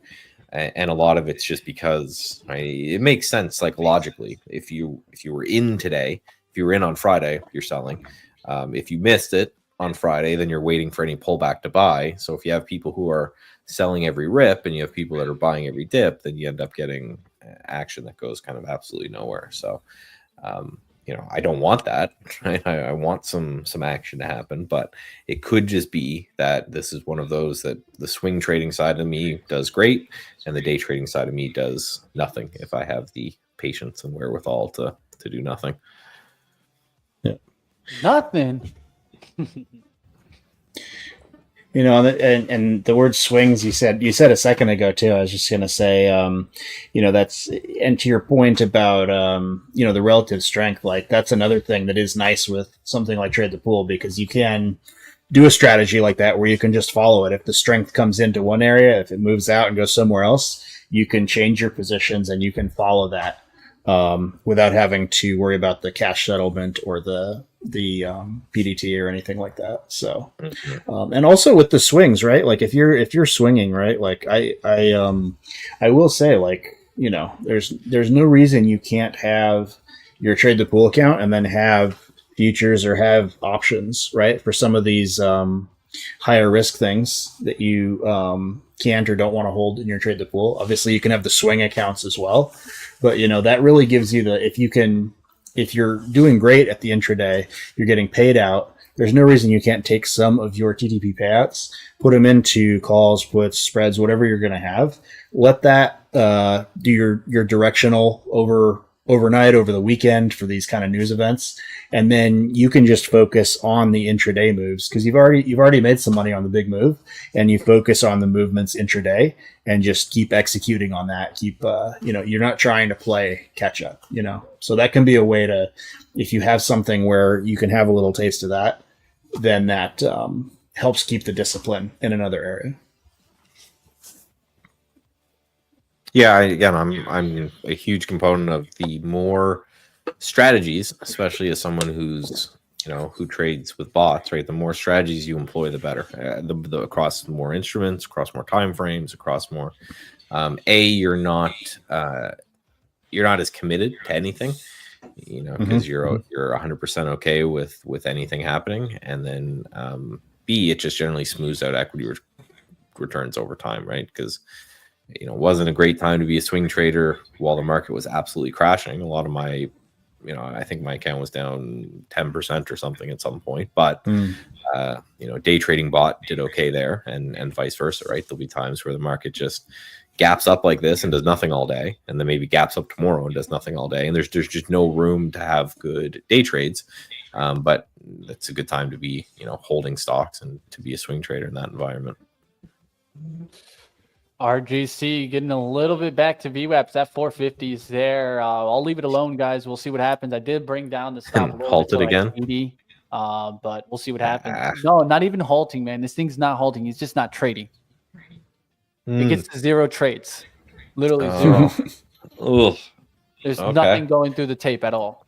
I just assumed all of these were halts. They're not even halts. They're literally just bloop. No one cares. No one cares anymore. They're bloops in the market. Look at ARM, man. ARM is strong now, guys. 124, almost 125. I am not touching ARM because I am such a believer in it. That's one of my babies, and I would just. I know if I get into it today, intraday, I would get caught up in it and just. Don't touch it, Tim. Don't touch it. Speaking of not being wedded to a viewpoint or a bias, I guess. Did you see the long report that Hindenburg did on Target? And by report, I mean a tweet, but it was kind of interesting to see Hindenburg coming out and saying something's oversold. Holdings company, and they're holding 100. They're like just stuck right above that. I mean, if they can hold that and reclaim the 3 digits, that'll be good for them. Walmart's still selling, by the way. Walmart past the close, and still dropping. Let's go, Duster. Let's go, Dusty Dust. I'm gonna load up on Dust right here, guys. All right. So what I like what I did on Dust is that at first I stopped out break even. I got back in it here, guys, and I'm willing to go and step up to the plate now and see if it makes the move.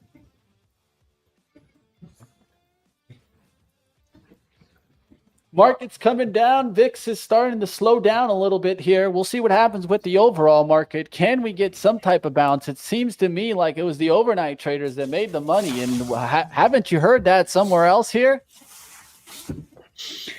Yeah. And you know what? Well, I just go ahead.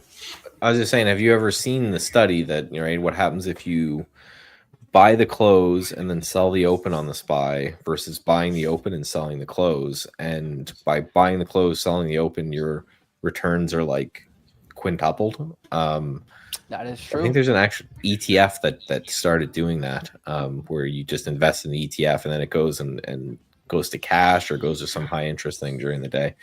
So it happens a lot, right? It's the studies have been done. It's 80% of the time intraday the market's range bound, right? So as much as we are, we like to day trade. This is why for day trading, it's quite often, you're hitting and you're getting out. You're hitting and you're getting out, because you're just trying to, take your couple bucks and move on. And I think again today, I was saying it from the beginning. I think today's going to be a chop fest where everyone who wasn't involved yesterday gets mad. Chop. Yep. And actually that hood long from like 4 a.m. actually I just turned the $60 gain into an $80 loss, which is fine. It was kind of like I was like, I'm gonna give this a try here to add on, and if it doesn't, I'll sit it out for a bit. But I just kind of took a deep breath. I looked over at that futures trade, reminded myself I've had a very good evening, a very good morning so far. I've got some other plays going on. Like, I'm not going to get caught up in chasing that. I'm not going to size anything up and just see what happens. And to what you said about break above VWAP, that's more important. Nice. Whoa, there's a Q's. There's a candle. Yeah, we're starting to sell a little bit. See what happens at lows, right? Yep. There's a neckline. See what happens there. The whole thing about like some of those times where there's just not money to be made in day trading. I was actually reading or listening to chapter 2. We're reading this in the book club now, alternating weeks. Reminiscences of a Stock Operator. Total classic, of course. I actually had not read it before, and it's just amazing. Like the first chapter, it just captures so much of the feel of the, like I went and showed my mother the money I'd made, and all she could see was how much it was, and I should put it in a savings account, and all I could think of was how much margin I could get with it, right? Just the completely different outlooks. And that's why the guy met the end that he met, right? That's when you're reading that book, it's one of those you always got to keep in mind how that guy went out, right? Won't talk about it too much for the YouTube, but you can Google it. And there's some foreshadowing too. Like the book is like a fictionalized biography, but yeah, in the very first chapter, he references somebody. He says he died penniless, and whatever, who'd been up on the world. He said if he had died like a year earlier, he would have gotten a good obituary, and as it was, he went out with nothing. So and he went bust like 5 times. Like it's just but he said. I was just going to say, as much as it's the trading Bible, it's also a what not to do. Like he was writing a lot of things, but he just couldn't get a hold of his greed. Like that's like the big underpinning of the book, that if he had just done what his mom said and put most of that in a savings account and then, just trade it with a little bit of it, the book would have went completely different. Yeah. I'll be curious to see how much it follows his life. I'm curious if I need to read more about it, because I've always been fascinated by the bear raids on Piggly Wiggly and all that stuff. I didn't realize that was Livermore. So this one's better, man. Fascinating. I like that one, but I think this one's better from Jesse. So check out this one. How to trade. Yep. The actual by the man himself. Yeah. Yeah, man. I'm telling you, check out this one. This one's actually, it's a small read too. So if you guys want to check out that one, I would definitely check out that one. I like it. Why? Literally has trading examples in the back, like literally trading examples. That's what I like. And it's amazing how little changes between, like how much similarity there is between like the 20s and the 1920s and the 2020s, right? Like And the more what things I like about change. this one is, and the other one too talks about it. That's like trading off of like what we're seeing now, which is more like headline driven markets, right? I mean, that's what we're doing right now. We're dealing with somebody that's changing the markets, not the markets are changing. I think that's the important part to remember here. We'll see what happens with the market, guys. I feel like we're getting that scare out 10:30 right here. Will we actually continue down here, or are we going to put a wick and then all of a sudden start to climb back? This is when I normally start to see it around 10:30, where I've seen things start to come back. So let's see if it does come back today. I think the interesting part is seeing the VIX bounce here. Bounce with the Qs going down, right? Like, what the hell is going on there? There's definitely a divergence going on, guys. That's not what you normally see. We don't normally see the Qs SPY dumping and the VIX dumping with it, right? So just goes to show you. And I will say we do have the first of our many Fed speakers this week. So Kugler was slated to start talking at Kugler was slated to start speaking at 10:25. I think supposed to be like a little bit dovish. So one of those cases where like a not dovish remark in the speech would be more likely to be what if it moves anything. But yeah, we've got a whole series of fun this week. So I think it'll be interesting. But yeah, the interesting thing that Lefebvre has the fictionalized version of Livermore saying was just that like the number one thing is that people will think of they'll think of trading as their job, and so they'll want to be like a good businessman and bring home steady income every day, and that's the number one way to blow yourself up, is not realizing that there's seasons to the market. There's a time for everything. And he said by remembering that, I saved myself so many times, and I've seen so many brilliant people blow themselves up. So yeah, I agree with that, man.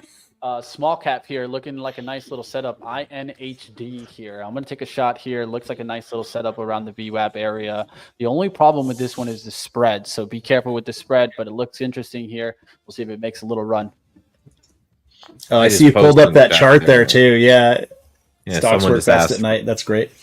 Yeah, someone asked for the study, so it should be there in chat. But yeah, this is just the difference. 1993 till 2022, and then it's been gone on from there as well. I think the most recent test I saw was 2025, and yeah, you can see if you bought the open and sold the close, you got nothing, and it makes sense, right? It's a risk premium thing, right? We get paid to take on risk, and your risk is holding overnight. So this is why one thing that when we get automated trading and swing trading, I think I'm going to create strategies to trade the day and then strategies for just that, right? Could I split the account across 20 or 30 different stocks that have some sort of characteristic to buy the close, sell the open type of thing? But yeah, just definitely think of it's the difference. It's one of the reasons that swing traders, generally speaking, can in theory make more profit per trade. Like part of it is they don't have the arbitrary time restraint of end of day,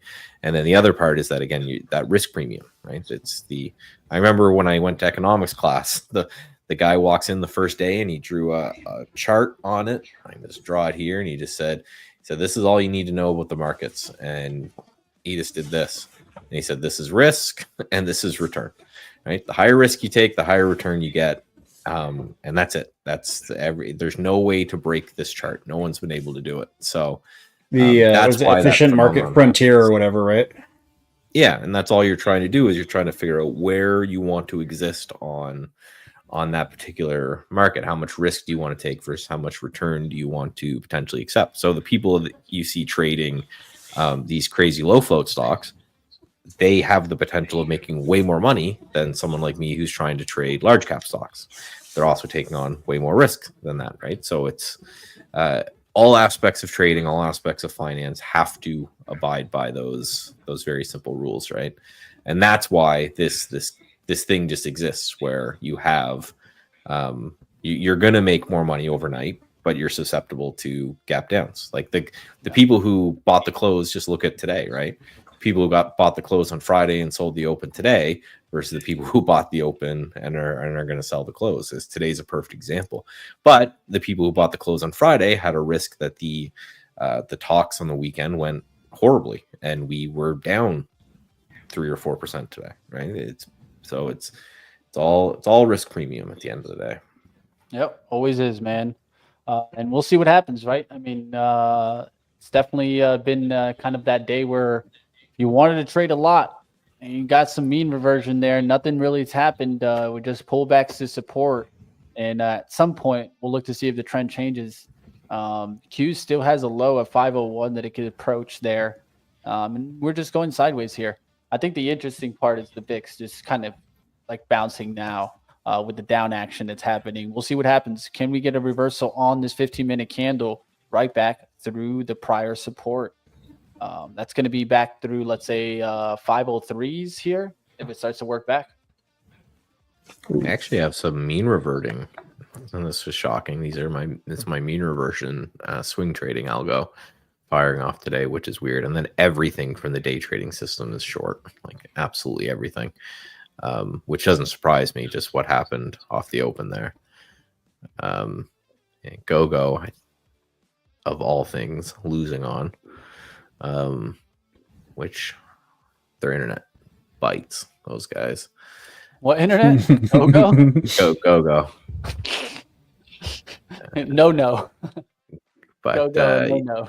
Yeah, rocketing. So some continuation after earnings there. Again, all of the day trading bot stuff. And again, I'll share this as soon as it's possible to trade with Trade the Pool. I'm going to open up a big boy account and start doing that. But these are purely automated systems that it's looking at 60 or 70 stocks and then looks for a revision for them on something that's considered unusual. And the current test is 25% year over year growth with a 12% max drawdown, which would be amazing.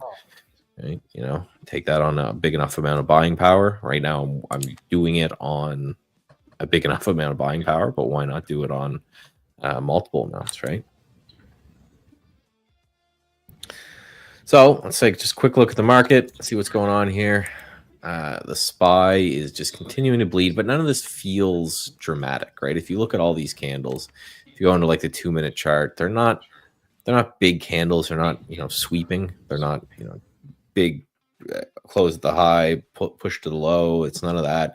Everyone's kind of getting bought up. So it's what we kind of thought going in, is that there's a battle between the FOMO and the profit taking, and we're just kind of hanging out in that zone. And that will likely continue until the afternoon. And this is something that me and Mitch have been saying a lot. There's been a lot of, like, the past couple months, it's been choppy morning, and then it picks a direction like at lunchtime when no one's here, and that's when you get the real move out of it. So that's what we need to see happen, right? So yeah, exactly that, man. And one of the things that I'd be looking for is, I think it's a matter of when the volume has started to deteriorate. And so essentially it's noticing that the volume's deteriorating, and it's like, okay, time for me to be the volume in the market. Watch this. And then all of a sudden it starts making a direction. So that's one thing that I've been noticing. So one thing I notice is for the lull in the market. So wait for the lull and then look for the direction to get picked after that, right? And so that's what I've been looking in the afternoons. I have this INHD here, guys. I'm thinking about adding and going for the breakout here. We'll see if it actually does the breakout. It did the fake out here. Here's the break of 10. This would be the area to go ahead and add here. Let me see if I can get an add on 10 pullback here, or 995. I don't even have much here. Let's see if I can get even 50 more. Too much buying, not enough buying power. It's always the way when they're working. It's always the way. When they're not going to work, you've got all the buying power in the world. It's just the nature of it. We'll see what happens, guys. We'll see what happens here, guys. Multiple trades on, and just taking some shots out there today. We'll see what happens. Yeah, I've still yet to take that one little trade off the open, and very intentionally didn't fill my alerts through. Again, I'm looking at the bot over here, and that's doing fine. But again, I'll share those when we can trade those. Again, it's how I trade, is very much let's have a robot do the entries for me, because I am both not good at it and don't like the kind of emotional side of having to take those shots. So yeah, it was one of those. It's looking for mean reversion, and of course, off the open, there's a lot of mean reversion going on, which means that if we gapped and ripped, it would have been on the day trading side of things, not a lot of fun. But Eye on Q coming back tells me that here it comes. Let's see it there. The Q's starting to move now, guys. So Eye on Q is one that I've had on my radar here. So I could get after that one. I could add on certain positions. Got hit on INHD, so I'm going to use that to probably look for certain ones to start taking off here. We'll see what happens. Q's giving me the look. Let's see if it can really start to move here. Yeah, that feels a little liquidity grab, right? A little Yeah, undercut the day's low and then just rip back through. So that could get a lot of people interested if a lot of people short into that. And again, we're getting kind of closer to lunch where we talked about how this is where it seems like the systems take a bet. And I was talking to someone in New York, and this was actually interesting about this phenomenon. And his theory, which makes sense after I heard him say it, is essentially just what's happening is that because the volatility is so big, the algos that would normally run on the open are being switched off because there's too much risk. They're having too much. They're struggling too much. So what they're doing is they're waiting for the volatility to die down to reach a certain amount, and that's when they're turning back on the systems. Which again makes sense, right? If you're in a kind of world where you're gapping, because if we go back here, this is where we kind of started to notice that phenomenon where you're getting 2-3% gaps every day, and they just felt like normal price action, which is why it's like, again, with the whole HFT kind of thing, it's fake liquidity, right? Because they're just going to shut it off. That's what we saw during the flash crash, right?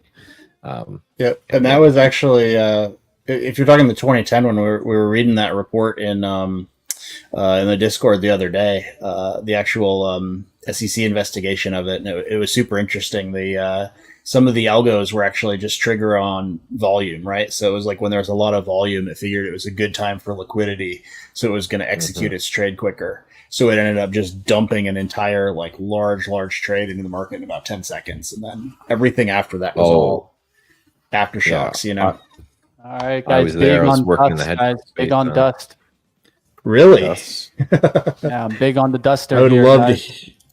I would love to hear more of how that was from the trenches. It was I was working in the hedge fund space, and just it was one of those everyone standing around watching CNBC with just jaws on the floor, like no one knew, like phones ringing off the hook, but it was just unlocked, right? Everyone was just like deer in the headlights of just like what is, because of course the initial reaction is, this was before a lot of social medias and everything. It's like you're searching the news. You're like, it did another plane hit a building, which was everyone's first thought. Like, what is going on that could make this? And then the more that they realized that nothing was happening, the more it was pick up the phone, buy shit. Right? Something broke. Right? There was that moment kind of on the way back up that everyone went, holy smokes! Right? Something absolutely broke. We can't see anything. Like if everyone was like. The president spoke. It was Bush at the time, I think, and it was just like I'm not dead kind of thing, and like no one knew what was happening. And then the longer it went on, there was no insanely tragic event that occurred. There was no terror attack, no war, no whatever. It closed pretty much. It was down like slightly on the day, but at the time. Everyone was stun locked. There was the amount of margin calls that took place. We had a couple funds that just completely exploded because they were just margin called. And it's like if you went to lunch and came back and didn't answer the margin call, you would have been fine. But it was insane. Well, I heard a ton of the trades got reversed as well, but apparently only those, which was most of them, but only those that were 60% or more outside of the expected range. This was before Reg NMS. So Reg NMS was the idea that nothing can trade outside of the MBBO or it gets crushed, because it was to the point where these computer systems were new and they just all exploded. Like what happened a little bit ago where people were buying Berkshire Hathaway for like $1. It was like that, but for everything. The computer systems just could not hold up under that. And this is why, if anyone wants to know why we have all these halts today, that was the reason. Right. From there is when they started to say, okay, if the market moves more than X, we need to halt it, because that would have been one of those moments where all of these stocks would have, surged down, hit their halt price.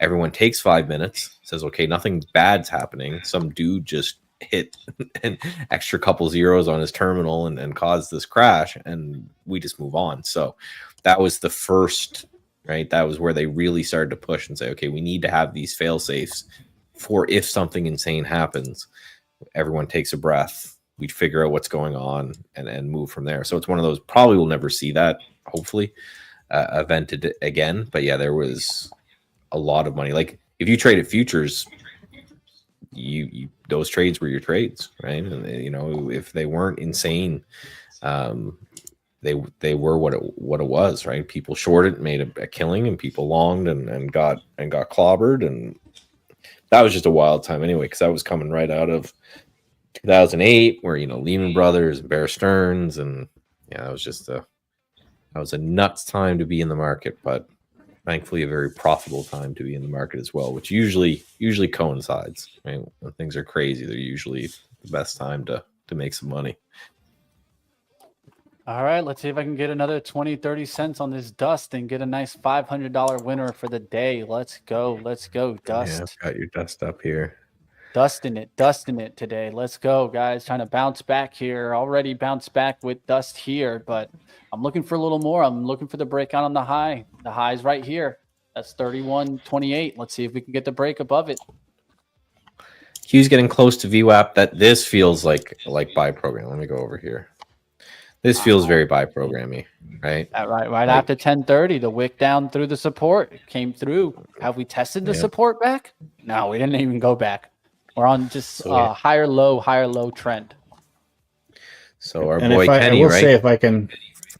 Yeah, this would be well, yeah, we were talking about liquidity disappearing, and I was thinking of the Robinhood GameStop thing, right? And by the way, here's so actually, Nasdaq rejected push down here, undercut. But yeah, we did drop down on the Russell. We actually fell right through the level I was thinking, and now it catches at the next one. So, you know, if I'd put a buy here and had my stop here, I would have get just like poop. That was everyone who had that thought. Nope, one more level. So, you know, again, often it'll work if you have the patience to do it. And of course, we don't know if it'll still. But if you waited here and you had your entry here, so often they'll say put your stops or put your entries where you would put your stops, and you'll have a much better time. One stock hanging in today, that KLAC. I feel like if the market continues to rip higher, that one could just start the big breakout move. I like that one on the swing side of things. If I could swing right now, it's hard to measure what size to use on a stock like that, but it's a good looking move there.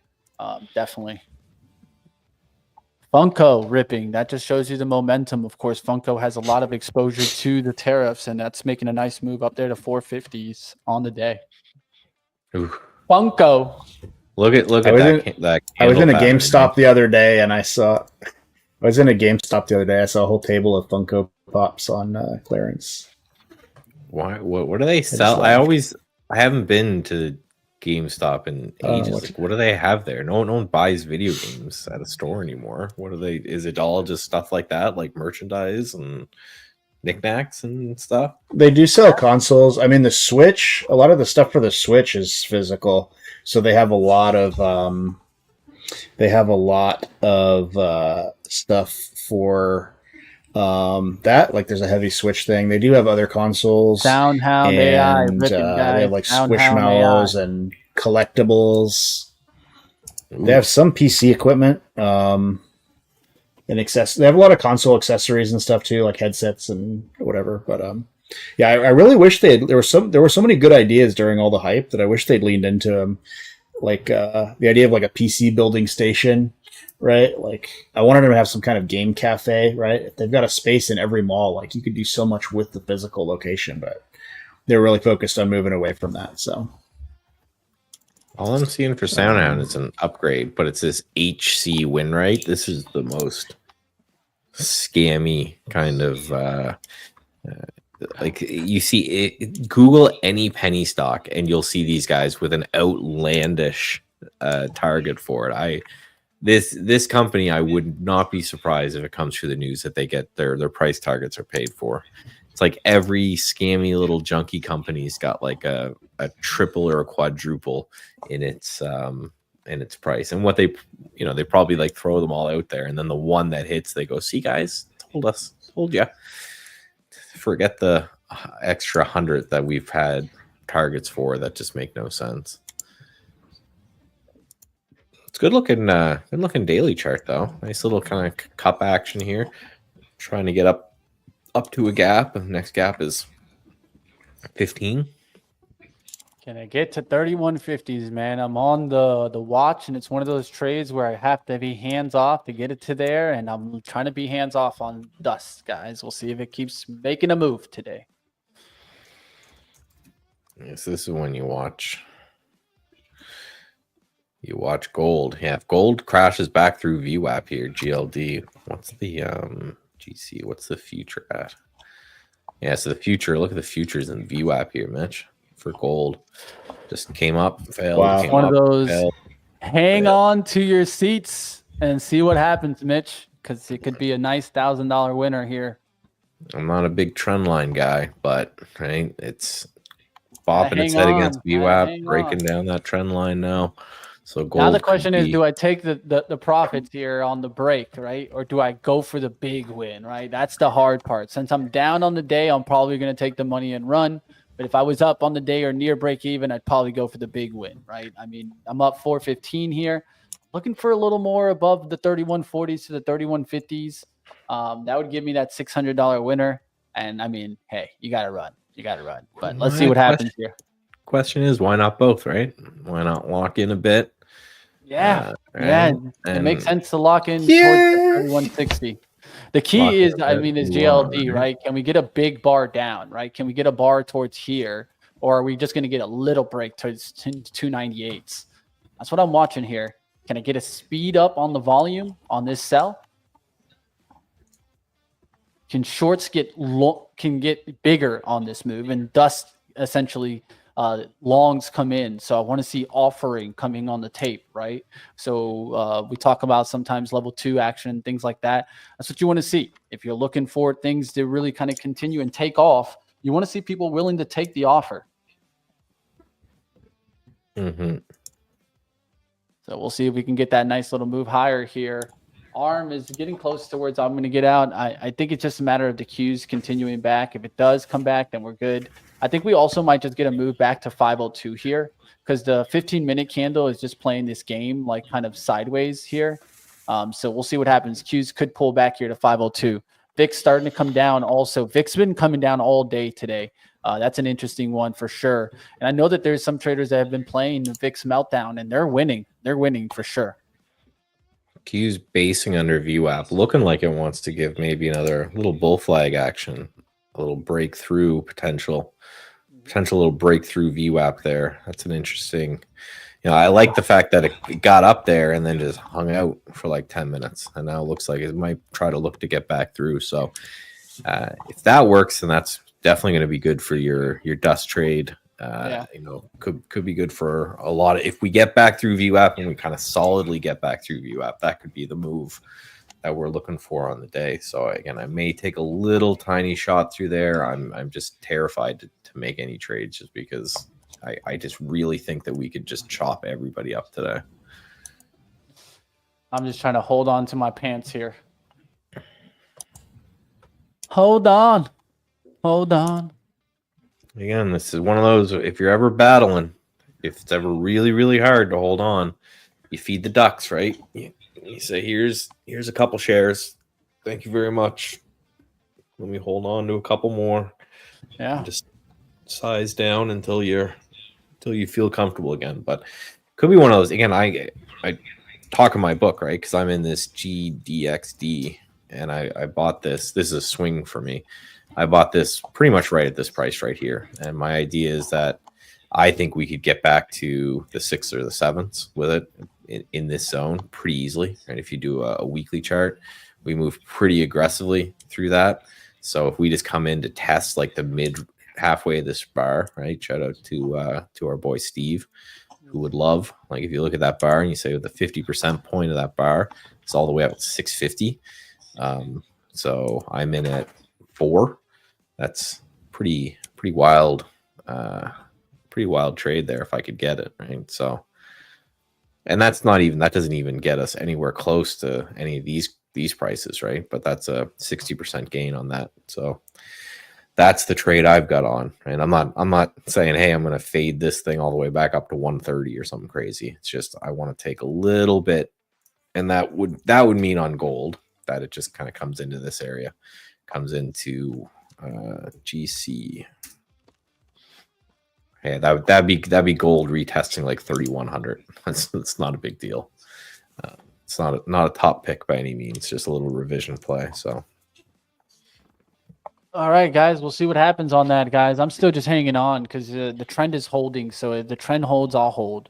If the trend gives, I'll give. Right, that's what I got to do right now. I got to go with the trend. The trend is still my friend right now. Until that changes, I'll just hold on. Right, and that's Be like water. You gotta be like water.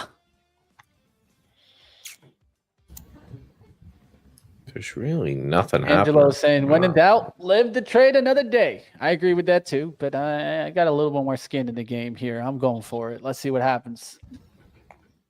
Yeah, it's a hard debate because yes, some of these things I hate. Like I hate never go broke taking a profit. I hate all that kind of. That's just it's nonsense. New IPO making a nice move there. Top W.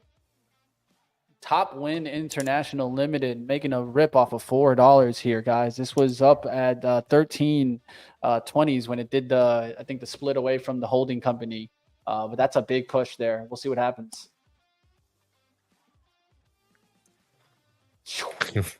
The spicy tweet I put out this morning that's pushing this. Seems to be pissing everyone off is I just tweeted, remember the death cross. Remember that? Everyone's talking, oh, it's a death cross. It's the end of the world. It's a death cross. And then that was the like absolute low of the market. Don't poo-poo him. That was Trump. I don't like to hear that because if Trump never came in and never stopped this downturn, this thing was going down, Michael. Study your history, man. If you bought every death cross in the market, the death cross. No, that's just way better, right? I never think of those as being like an actual trade. That's just a description, right? That's what it is, guys. It's description. It's not trade. You don't trade off of that one. You definitely can get description. That's why I think at the end of the day, indicators, everything, it's all based on description. It's just describing the move, whatever it may be. Probabilities. No one knows. I'm gonna remember that little saying there, Mitch. Yeah. Yeah, that's the biggest thing in this game to always remember is no one knows nothing. And if anyone tells you they know anything, they're lying or scamming. Those are the only two options, right? Everyone who's a pro is just playing a probability system. Yeah, but no one knows. And then at the end of the day, indicators are just description. Look who's been bothering the show to join all day. Should get my pitbull in. Who's here. That? What's that one's name? Hendrix. That's Hendrix. That's Jimi Hendrix right here. He's trying to rock out. And if you guys don't know my favorite Jimi Hendrix song, what is it? It's Who Knows? Nobody knows, man. And that's how the song goes. It goes, who knows? Nobody knows, baby. Because the truth is, nobody knows anything that's going to happen in life. We just go through it and try to deal with it, right? But you know what? You just remember, everything's peachy. Everything's peachy, at least in a Trump environment. So I was just peeking out to see if my wife and I still need to set up an Emma cam so we can get the dog to join the Discord and whatnot. But I'm sure she's sitting there under the table, being a fierce all right, trading guys, wolf. That's going to wrap it up for today, guys. Like always, we'll have more for you guys tomorrow. Don't go anywhere, of course. We got a lot more for you guys and exciting news coming soon on the Swing Accounts. I know I'm itching for hearing the news. I know Michael will be on shortly, guys. So, hey, don't go anywhere. Trade the Pool has plenty of opportunities that will be coming, not just the opportunities that are here today. And like always, there'll be more trading opportunities tomorrow. You can cheap trading all day long. Remember, you can always reach out to Michael Noss, myself, and my man Tim in the Discord, though, if you want to hit up Tim. You know, forget the Twitter. Go to the Discord. Go out there, guys. Talk about what you trade and catch all the events like you mentioned today about the book club. Why are you not in the book club? What are you waiting for? Traders, go ahead and hit the Discord down below. Should see a link in the description down there. If not, I'll make Tim throw up a nice one in here in the chat for you guys that are all getting out of here right now. All right, guys. Michael, any last words for the traders out there? What should be on their minds here going to the end of the day? Chop. I think I think it's going to be chop till the end of the day. Could be wrong, but and then the next thing happens overnight. So just be careful, right? Keep your emotions in check. We were saying the same thing when the market was crashing. We're going to be saying the same thing when the market's ripping. Chop till you drop, baby. That's what we're going to call the show for today, man. We'll see you guys back like always, guys. Keep battling. There's the Discord. Hit that link. And like always, we'll be back with my man Steve tomorrow. Hey, looking forward to having Steve back on. And catch those webinars, guys. There's so many of them, like this one. Or maybe it's this one. Or maybe it's this one. Guys, don't miss them, guys. Check them out like always, guys. We always got so much more for you right here on our YouTube, or go to our page and hit our Netflix style video on demand. We'll see you next time. See you tomorrow.